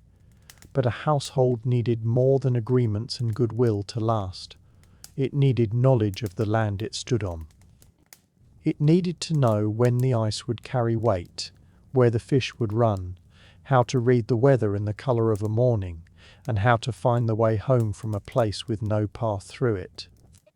And so we turn from the hearth towards the country beyond the fence line, and towards the skills that kept Norse families alive out in it. A child raised in a Norse household learned the house first, and then, slowly and without much ceremony, learned the country that lay beyond the door. There was never a moment when the lessons formally began. A boy who had spent his earliest years underfoot in the byre would one day be handed a rope and simply expected to know what to do with it. A girl who had watched the milk turn in its wooden vessels would find herself left in charge of the vessels and the milk and whatever came of it. The teaching happened by standing close to someone competent and being useful, and if that sounds gentle, it was also unforgiving in its quiet way, because the country around those farms did not grade on effort.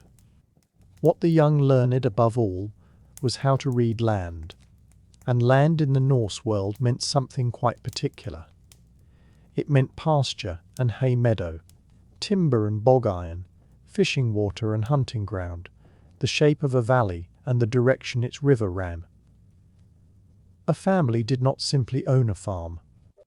It owned, or claimed, or argued about, a whole scattering of resources spread across a landscape, and knowing exactly where those resources sat and how long it took to reach them, and in which season, was the difference between a comfortable winter and a very thin one.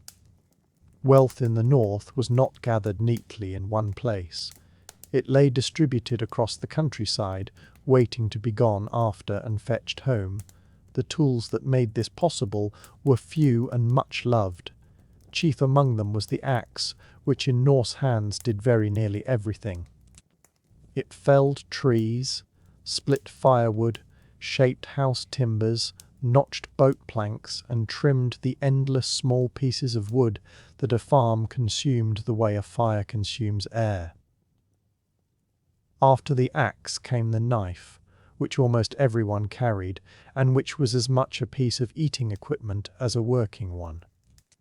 There were adzes and augers, drauk knives and awls, iron needles and combs of antler, ropes twisted from bast or from walrus hide, and a whetstone somewhere near every one of them, because iron in that age was precious enough that a blade was sharpened rather than replaced. Some of those whetstones travelled remarkable distances from the quarries where they were cut, which is a quiet reminder that even the humblest object in a farmhouse might have come from very far away indeed. Travel through this landscape had its own rules, and the first of them tends to surprise people who have never thought about it. Winter was often the easy season. Summer in the Scandinavian interior meant bog and thaw, swollen rivers, mosquitoes in clouds thick enough to count as a genuine hazard, and ground that did its patient best to swallow whatever stepped on it. Winter froze all of that trouble solid. Marshes became roads. Lakes became open plains. A frozen river ran straight where a summer traveller would have spent half a day walking around it. So the north moved when the cold came, on skis that were already ancient by the Viking age, on sledges pulled by horses or hauled by hand, and on skates cut from the leg bones of cattle and horses, lashed to the feet and driven along with a pole rather than pushed by the ankles. Archaeologists have found those bone skates in real numbers across the Norse world, which suggests either a serious commitment to winter transport or an entire society that quietly enjoyed sliding about on frozen water. Possibly both. In the west, along the fjords and the island chains, the everyday road was not a road at all, but the water. Children learned to handle those boats early, much as children elsewhere learned to handle a horse, and coastal navigation was taught as a kind of memorized poetry. The shape of that headland, the gap between those two islands, the skerry that shows itself at low water and waits just beneath the small boats did the work that carts did elsewhere, carrying hay and firewood and fish and visiting relatives from one shore to another, and a household without a boat had effectively cut itself off from most of the world it depended on, surface at high. Distances were reckoned in days of sailing rather than in measured miles, which worked perfectly well as long as the wind cooperated. And the wind, of course, had never agreed to any such arrangement. There are later stories of a sunstone that revealed the position of the sun through cloud, and it is a lovely idea, though the evidence is thin enough that it is best treated as a story people tell rather than a settled fact. The weather, in any case, made its own arrangements. Snow could close a pass in a single night. A thaw could turn a dependable ice crossing into something no sensible person would attempt. Fog could roll in off the water and remove the coastline entirely, along with any clear sense of where one had left it. Travellers learned to read the sky the way a sailor reads it, watching the colour of the light, the behaviour of the birds, whether smoke lifted or lay flat, and that particular stillness that seems to arrive just before bad weather. None of this was superstition. It was a working meteorology assembled from generations of paying attention, and it was usually right. And when it was wrong, it was memorably so. Nights away from home were rarely comfortable, and nobody pretended otherwise. A traveller carried a heavy woolen cloak, often a hide or a sleeping sack of skins, and slept beneath whatever shelter the country offered. An overhang of rock, a stand of spruce, an upturned boat, a turf hut left by whoever had passed that way the season before. Fire mattered enormously, and so did the small kit for making it, the iron striker and the flint and the carefully kept tinder, treated with roughly the reverence one might expect. A dry camp with a good fire was a luxury worth mentioning afterwards. A wet one was simply endured, since the alternative was to keep walking in the dark, and the North held firm opinions about people who wandered about in the dark. What kept a traveller alive on those nights, more than anything else, was wool. The whole northern world was held together by it. Sheep were sheared and the fleece was sorted, combed, spun and woven into a coarse, hard-wearing cloth, and the amount of labour hidden inside that one sentence is genuinely difficult to imagine. Most of it was done by women, and much of it in the long dark evenings when there was little else to do but work by firelight. A single sail for a ship could take a small army of spinners, the better part of a winter. Out of the same fleece came socks and mittens made by looping a single thread with a needle, a technique that produces a dense, warm fabric which keeps much of its warmth even when it is soaked through, which in that climate was less a pleasant quality than the entire point. A person dressed for the north wore layers of it, still greasy with the natural oils in the fibre, and was, if not exactly dry, at least reliably warm and gently steaming. Food had to be planned with the same care. Journeys were provisioned out of the preserved stores the whole culture was built around. Dried fish, hard as a plank and keeping for years. Smoked and salted meat, butter in wooden tubs, flatbread, and the sour whey that soured everything else on purpose and kept it edible for months. There was little room for waste, and rather less for optimism. A traveller who ran short of food in country without settlements did not merely become hungry. He became a problem for everyone who eventually had to go out and look for him. So loads were packed with a kind of arithmetic that children absorbed early, learning by watching adults count days against portions, and always adding a little more than the calculation strictly required. Alongside the packing came a whole body of practical knowledge that no household could do without. There were snares and deadfalls for hare and ptarmigan, and bows for elk and reindeer, and the patience that hunting them demanded, which was rather more than the old stories tend to mention. There were nets and lines and fish traps set in the river mouths, and the great cod fisheries of the northern Norwegian coast, where the catch hung on wooden racks in the cold spring air until it dried into something that could be carried anywhere and traded for almost anything. There were seabirds and their eggs, taken from the cliffs by people with a very casual attitude to heights, and berries gathered by the basketful in late summer, and bark and root and herb for medicine and dye and cordage. And there was bog ore, lifted out of wet ground and smelted into iron in small clay furnaces, using charcoal that somebody had spent days making, which is precisely why iron objects were mended and mended again until there was nothing left to mend. Often it was the young people and a few of the women, living for weeks in small huts, milking morning and evening, turning the milk into butter and cheese and the thick sour skyr that would help feed the farm through the winter, and keeping a watchful eye out for the wolves and bears that had. And then, each summer, a good portion of the household simply left. Up in the high pastures, above the home fields and well away from the growing hay, the livestock spent the warm months where the grazing was best, and somebody had to go with them. Opinions of their own about livestock. It was hard work, and by every indication it was also thoroughly popular, since it involved being far from the constant supervision of one's elders, in beautiful country, in the best weather of the year.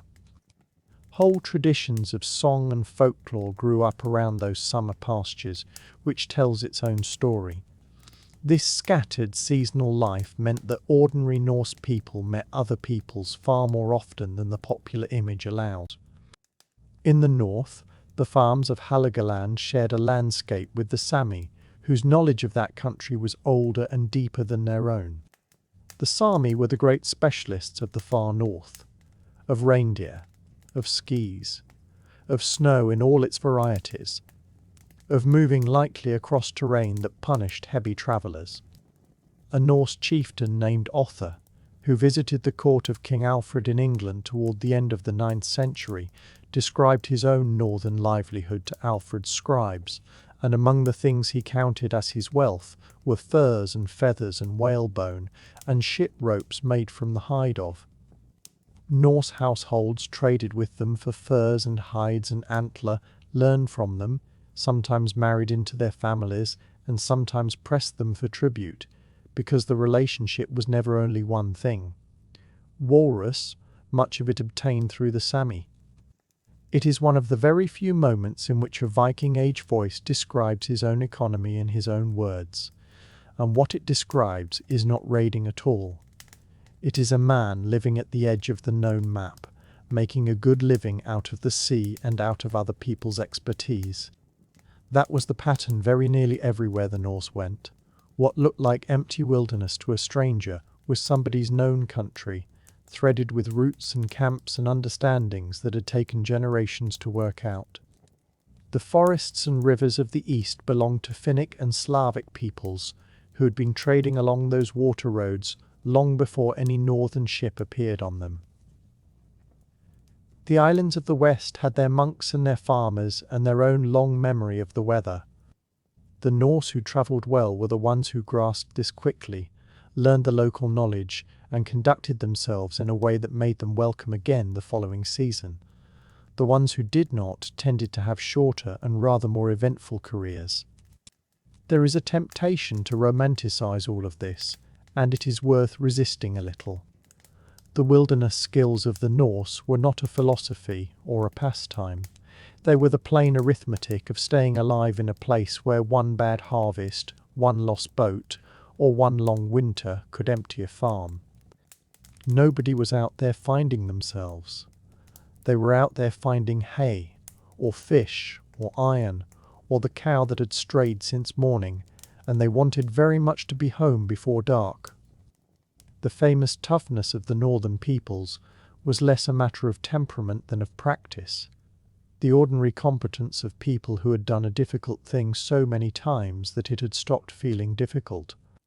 A young person who had spent seasons at the summer pasture, walked the trap lines through the winter, packed a load correctly, slept out in the rain without making a tragedy of it, and brought themselves and their animals safely back down a mountain in poor weather, had acquired a particular kind of. Still, something was built by all that repetition, and it shows in how these people behaved once they left home. Confidence. Not bravado. Something quieter than that, the settled expectation that difficulties can be handled one at a time in the order they arrive. That expectation is what put small crews in open boats on very large seas and carried them to Iceland, and then further, to Greenland, and then further still, to a coastline in North America that no one else in Europe suspected was there. They did not think of themselves as explorers. They thought of themselves as people looking for better grazing or good timber, or somewhere a second son might have land of his own, which is a far less heroic motive and a far more human one. The extraordinary voyages of the Viking Age were made by people whose training was in hay and cheese and firewood and the mending of things, and who had simply grown accustomed to the idea that hard country is something a person crosses rather than something a person avoids. And when the season turned and the travelling ended, they came back to the farm and to the smoky warmth of the hall, and to a winter that would be spent very close to the fire, mending gear and telling stories and waiting for the light to come back, which it always did in the end, and which they always seemed a little surprised about, in the way of people who have lived through quite enough winters to know better and still cannot entirely believe their luck. There was a kind of learning that no hall could offer, however warm the fire and however patient the grandmother sitting beside it.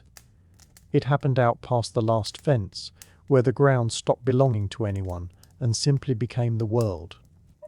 A boy would be taken out by an uncle, or an older cousin, or some weathered neighbour with far more experience than conversation, and out there he was handed the sort of knowledge that cannot be recited back. He learned which clouds meant nothing at all, and which meant the afternoon was about to change its mind. He learned that a stream running clear over stones was usually kind, and a stream running slow and silent often was not. He learned where the moss thickened, how the wind behaved down in a valley compared with up on a ridge, and what a raven's fussing might be telling him about something on the ground below. Much of it was practical to the point of dullness, and that was rather the point. How to lay a fire so that it caught in damp weather, how to set a snare, and, more importantly, how to remember exactly where he had set it. How to cross ice without discovering the hard way that the season had turned. How to stay dry, because in that climate wet clothing was not a discomfort but a real danger. None of this was glamorous. None of it made a good story at a feast. It simply kept people alive, year after year, which is a rather more impressive achievement than most feast stories ever managed to describe. And every so often one of these young people would decide that he had learned enough. This is the oldest failing there is, and it seems to arrive with the same reliability as spring. He would be certain he knew the shorter route, certain the weather would hold, certain that the deer he had been following was closer than it truly was.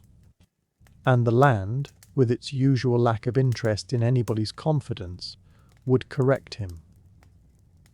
Perhaps he came home late and cold and very quiet. Perhaps he lost a good knife somewhere in the snow and had to explain how. The older ones would have seen it 100 times, and if the accounts are anything to go by, they were not always gentle about it, though there was a certain fondness folded into the teasing, since every last one of them had once been the boy who knew the shortcut. That, in the end, was the education. Not the successful hunt, which teaches almost nothing, but the miscalculation that costs something and is survived. A person who had been humbled by a river or a snowfall listened differently afterwards. He asked more questions before setting out. He carried the extra rope, and years later, when he was the weathered one walking ahead of some confident young relative, he would recognize that expression at once and say nothing at all, and simply wait. Now let us travel a very long way east of any water a longship ever touched, to a different frontier and an entirely different answer to the same old question, which is simply this: what do you do about the people on the other side of the horizon? The Great Wall of China is among the most famous things human beings have ever built. Almost everyone has heard of it. Millions have walked along it. It has filled books and poems and postcards for centuries. And yet one of the most widespread beliefs about it happens to be quite mistaken. Most people picture a single enormous wall running across China from one edge to the other, an unbroken ribbon of grey stone winding over mountains and out into deserts, built by one emperor for one reason. The truth is stranger and, in its way, far more interesting. The Great Wall is not one wall. It is many walls. Across more than 2,000 years, different kingdoms and dynasties built, rebuilt, extended, patched, abandoned, and occasionally joined together a whole family of defensive barriers along the north of China. Some stretches were faced in cut stone. Some were built of fired brick. A great many were made of earth, pounded down layer by layer between wooden frames until it sit almost as hard as rock, and in the dry western reaches of sand and gravel bound together with bundles of reeds. Whole sections have since gone quietly back into the landscape, worn away by wind and rain, until they are little more than a long, low ridge that only an archaeologist would look at twice. Laid end to end, everything now counted as part of the Great Wall would run for many thousands of miles across mountains and river valleys, grassland and desert. It does not simply cross a country.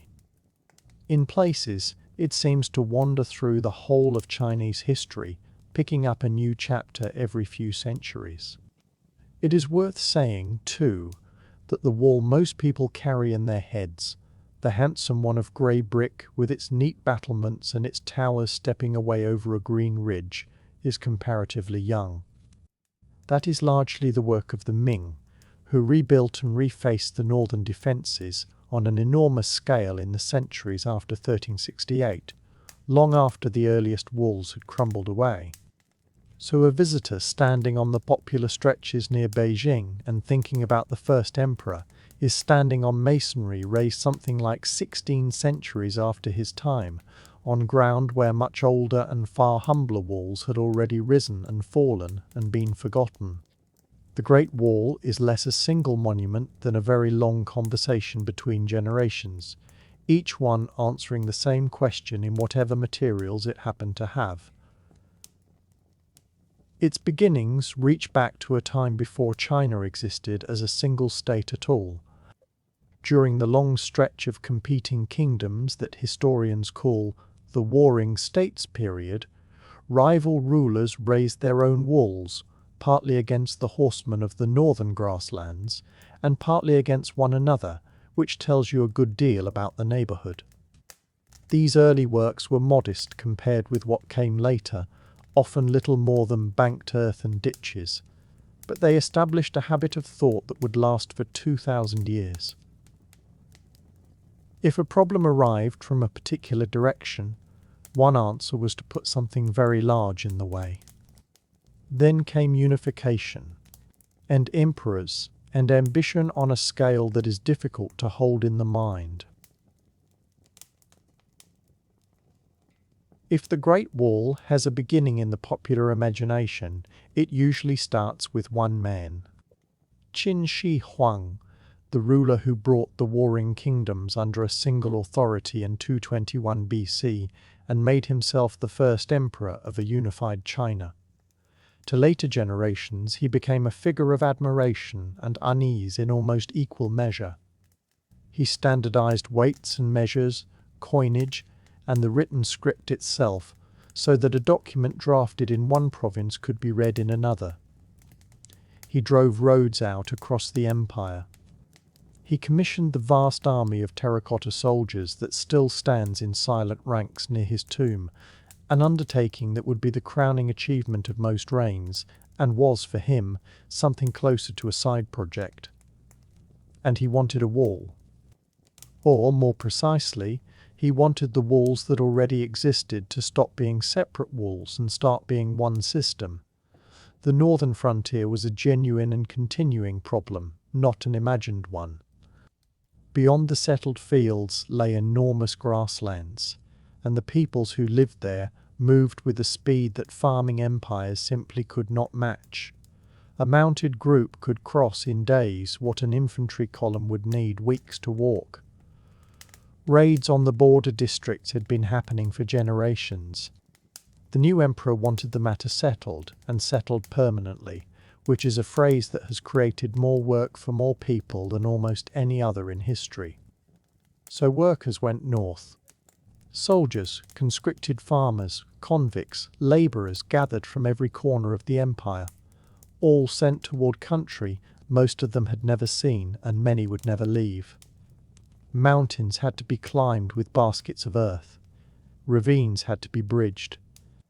Ground had to be dug and carried and compacted, and then dug and carried and compacted again for years on end. Materials were whatever the region could supply, because hauling stone across 400 miles of nothing was never an option. Everything moved by muscle, by cart, by pack animal, by rope. There were no engines. There was also, it must be said, no particular interest in what a later age would call the welfare of the workforce. The cost was heavy. Heat in summer and a cold in winter that people from the south had no way to prepare for. Exhaustion, poor food, illness, accidents on high ground.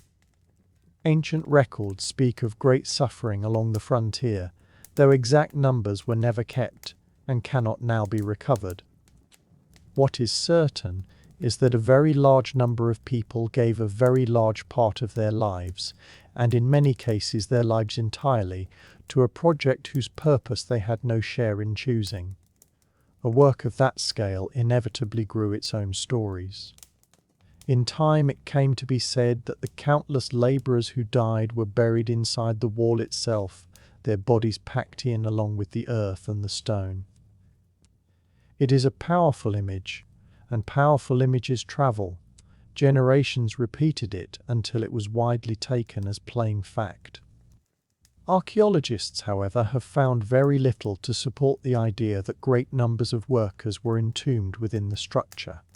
The likeliest explanation is gentler and sadder at the same time.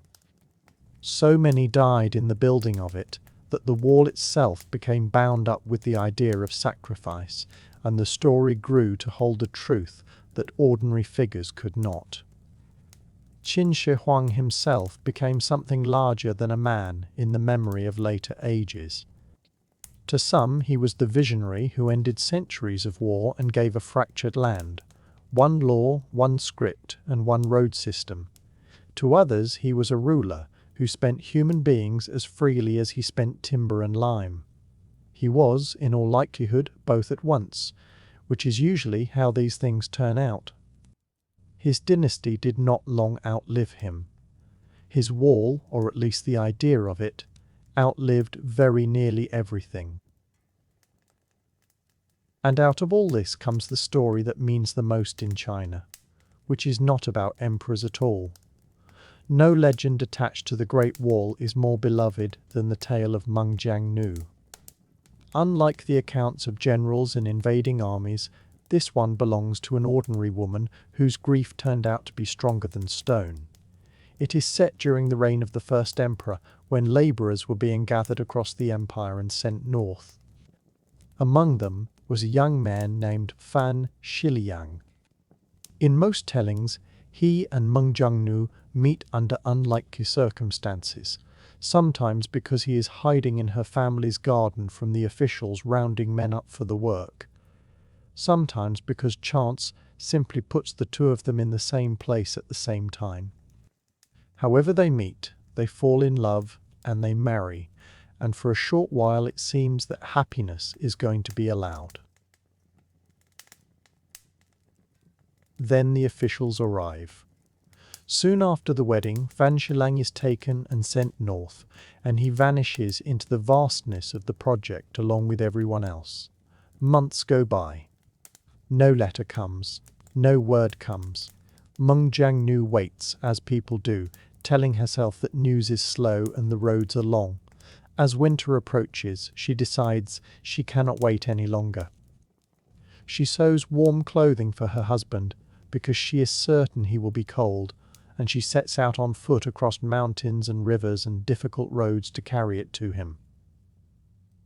The journey is long, and it wears her down, but her resolve never falters. When at last she reaches the wall and asks where her husband is working, she is told what she has travelled all that way not to hear. Fan Shiliang has died, as so many died, and he was laid to rest somewhere along the line of the wall, and no one can tell her where. And here the story becomes something other than history. Overcome, she weeps, and her sorrow is said to be so great that the wall itself cannot bear it. A section gives way. Earth and stone fall aside, and in the broken ground she finds her husband at last, and is able to carry him home. That image, one grieving woman bringing down an imperial monument with nothing but her tears, became one of the most enduring in Chinese folklore. The telling changed over the centuries, as good stories do, In some versions, the emperor himself appears as the villain of the piece. In others, there is a confrontation between the two of them, and her courage puts his cruelty on open display.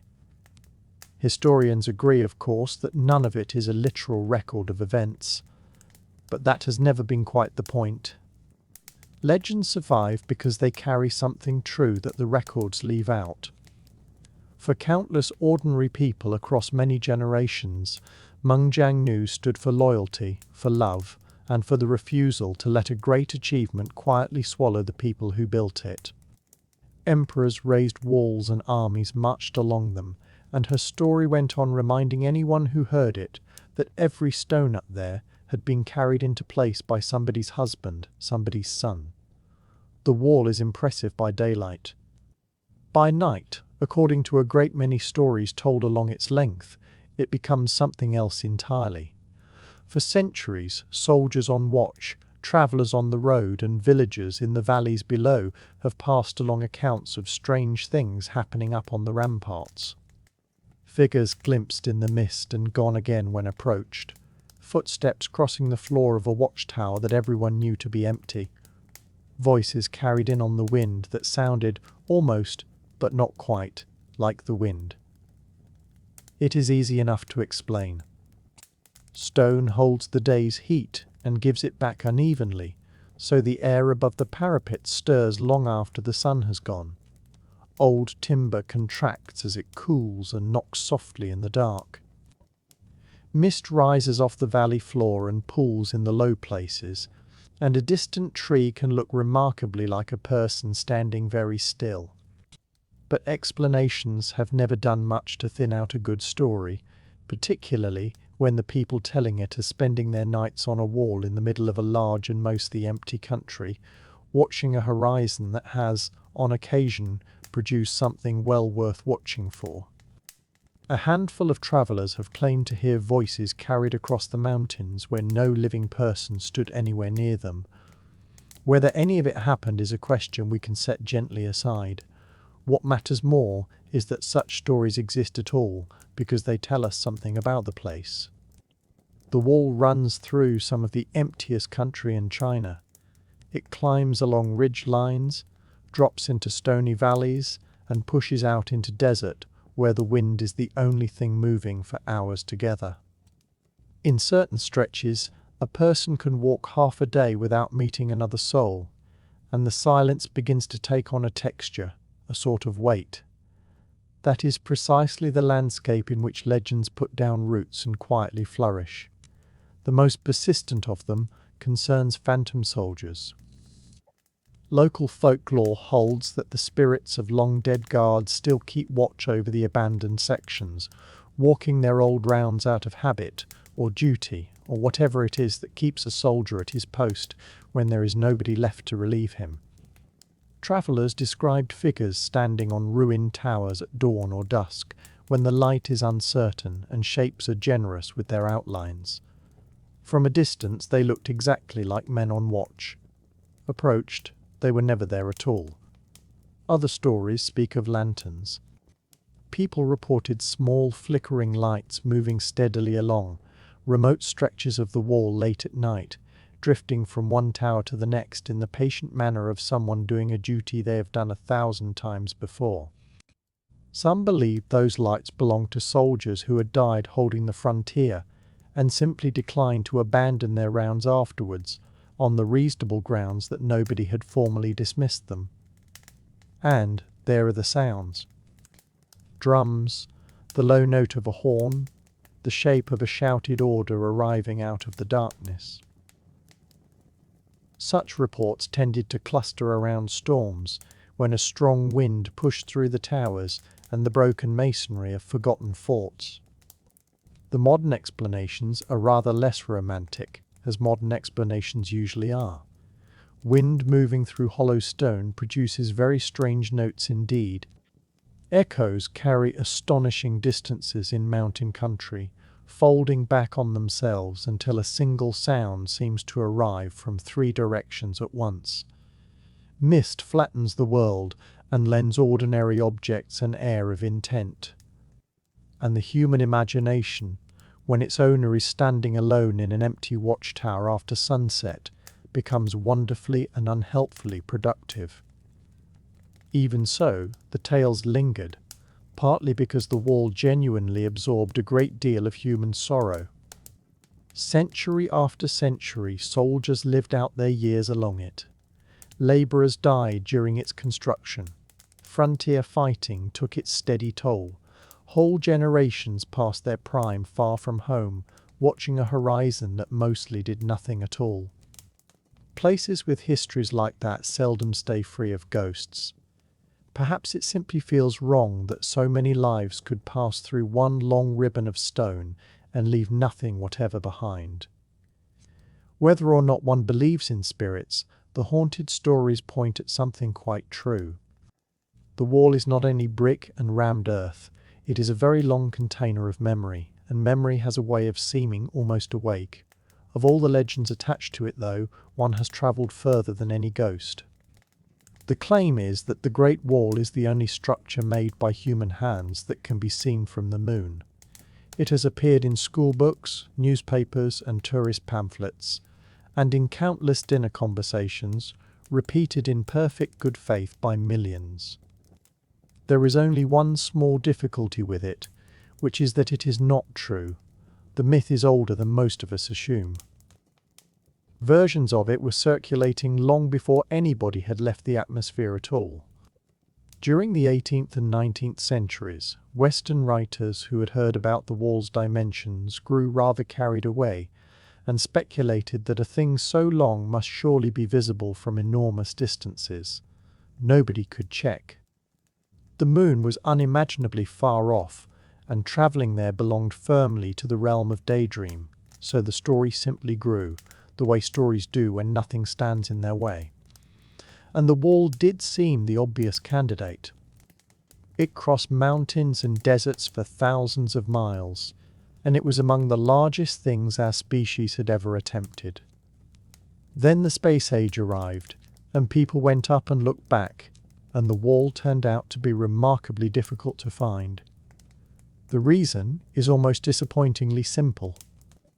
The wall is very long, but it is not very wide, and from orbit length counts for far less than width. A structure can run for hundreds of miles and still vanish completely if it is only a few paces across. What is more, the wall was built largely from the ground it stands on, so it shares its colours with the hills and the dust around it. Unlike a lit city at night, it does not separate itself from its background. Several astronauts have said as much. Some could not make it out at all with the unaided eye. Others picked out particular sections under very good conditions, usually with a camera or binoculars, and because they already knew where to aim. As for the moon, that is not a near miss, but an enormous one. From roughly 250,000 miles away, entire cities have long since disappeared. And yet the myth will not lie down, which is itself rather interesting.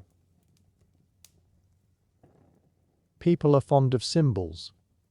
The notion that humanity once built something so vast it could be seen from another world is simply too satisfying to give up.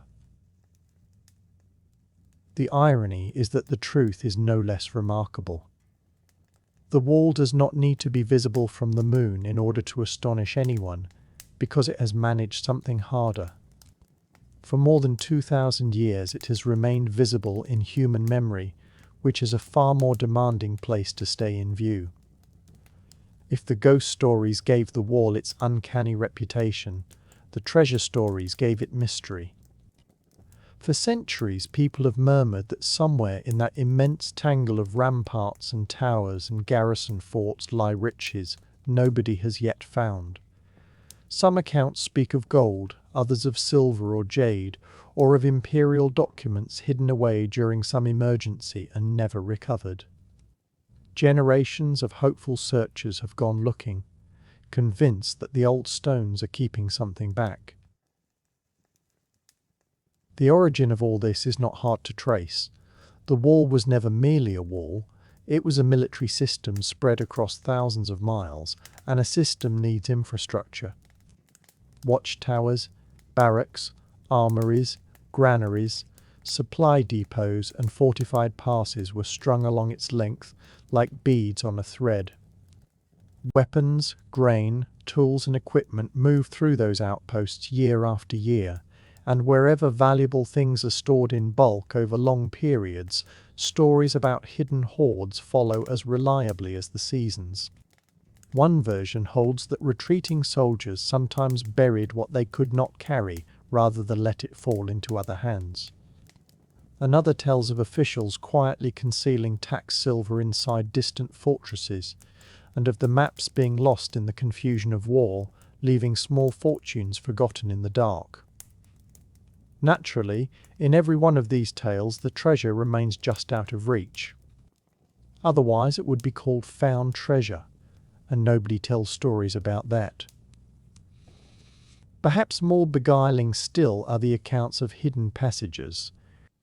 People like to imagine a second wall beneath the first, tunnels letting soldiers slip unseen from one fortress to another, escape routes reserved for generals, sealed chambers stacked with weapons awaiting an emergency that never came. Reality, as usual, is more modest. Archaeologists have found storage rooms, cellars, and defensive features attached to certain sections, and some fortresses did include concealed spaces built for protection or supply. But there is little evidence for grand corridors running for miles beneath the frontier.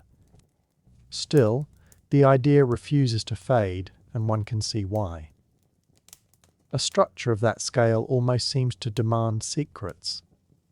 And in fairness, some mysteries do remain. New surveys keep turning up. Forgotten stretches of wall, abandoned outposts, features nobody had recorded. Perhaps that is why the treasure legends survive. Not because anyone truly expects a chest of gold beneath a collapsed tower, but because the wall itself already behaves rather like a treasure, so old and so immense that it still manages to withhold a little. Behind all of it, though, behind the ghosts and the buried silver and the imperial ambition, sits something much plainer. For most of its history, the wall was, above all, a place where soldiers lived. Thousands upon thousands of them. Emperors got the credit for building it, and generals the glory for holding it, but the ordinary men spent their years in some of the most remote and unforgiving country in China. For many of them, a posting to the frontier was not an honor. It was closer to being quietly removed from the world.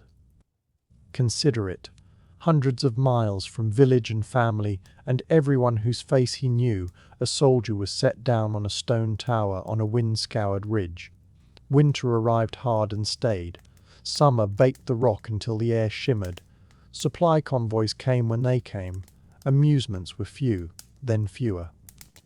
When the high point of the day is scanning an empty horizon and sincerely hoping that nothing appears on it, even keeping count of the sheep on a distant slope begins to feel like an event. Life ran on routine. Soldiers walked their assigned sections, kept the parapets in repair, patched the damage that the weather inflicted every season, and watched the country beyond for movement.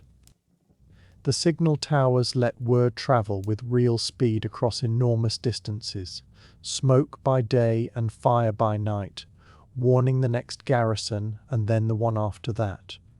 In theory, it was an elegant system. In practice, a great deal depended on whether the man on duty was awake, alert, and inclined to take the matter seriously. Many of these soldiers came from farming families. Some had volunteered. Others arrived through obligation or the arithmetic of a household that owed the state a man. Not all were seasoned fighters, and a surprising number spent far more of their service hauling supplies and mending equipment than in combat. The danger was real nonetheless. Raids could arrive with almost no warning.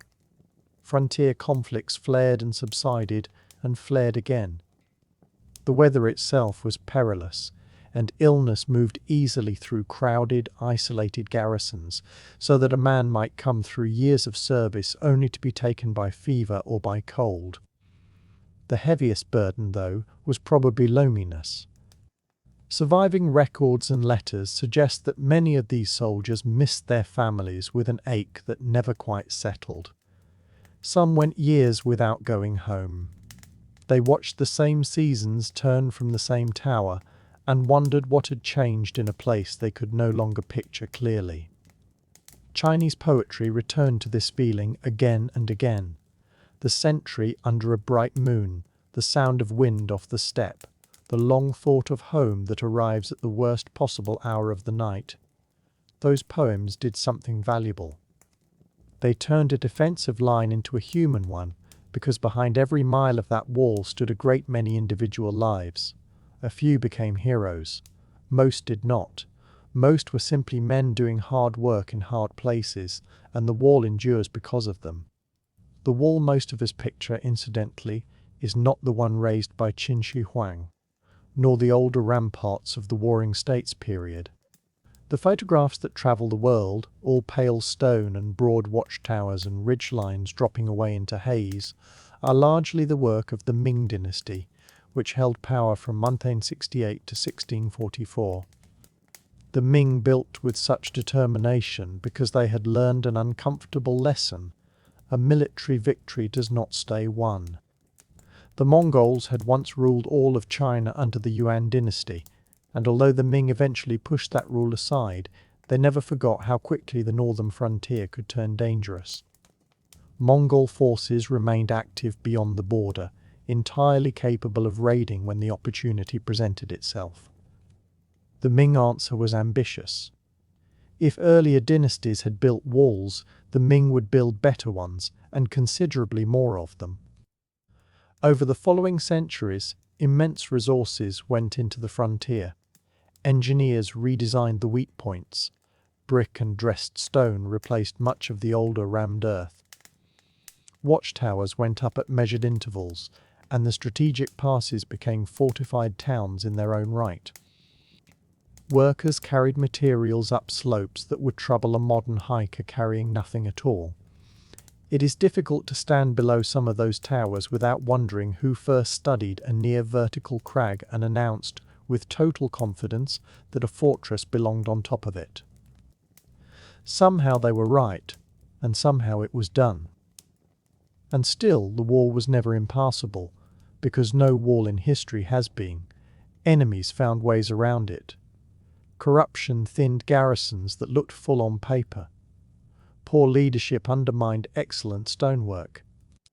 In one of history's neater ironies, the Ming did not fall because the wall failed, but because the empire behind it came apart, and when the Manchus came south in the 17th century, they did not batter their way through. A gate was opened for them. Walls can stop an army. They have never been much use against the problems people make for themselves, yet what the Ming builders left behind is remarkable all the same. They gathered centuries of scattered frontier defences into the single monument the world now recognises, a piece of engineering and stubbornness laid directly into the shape of the land. Since then, empires have risen and dissolved around it. Dynasties have ended.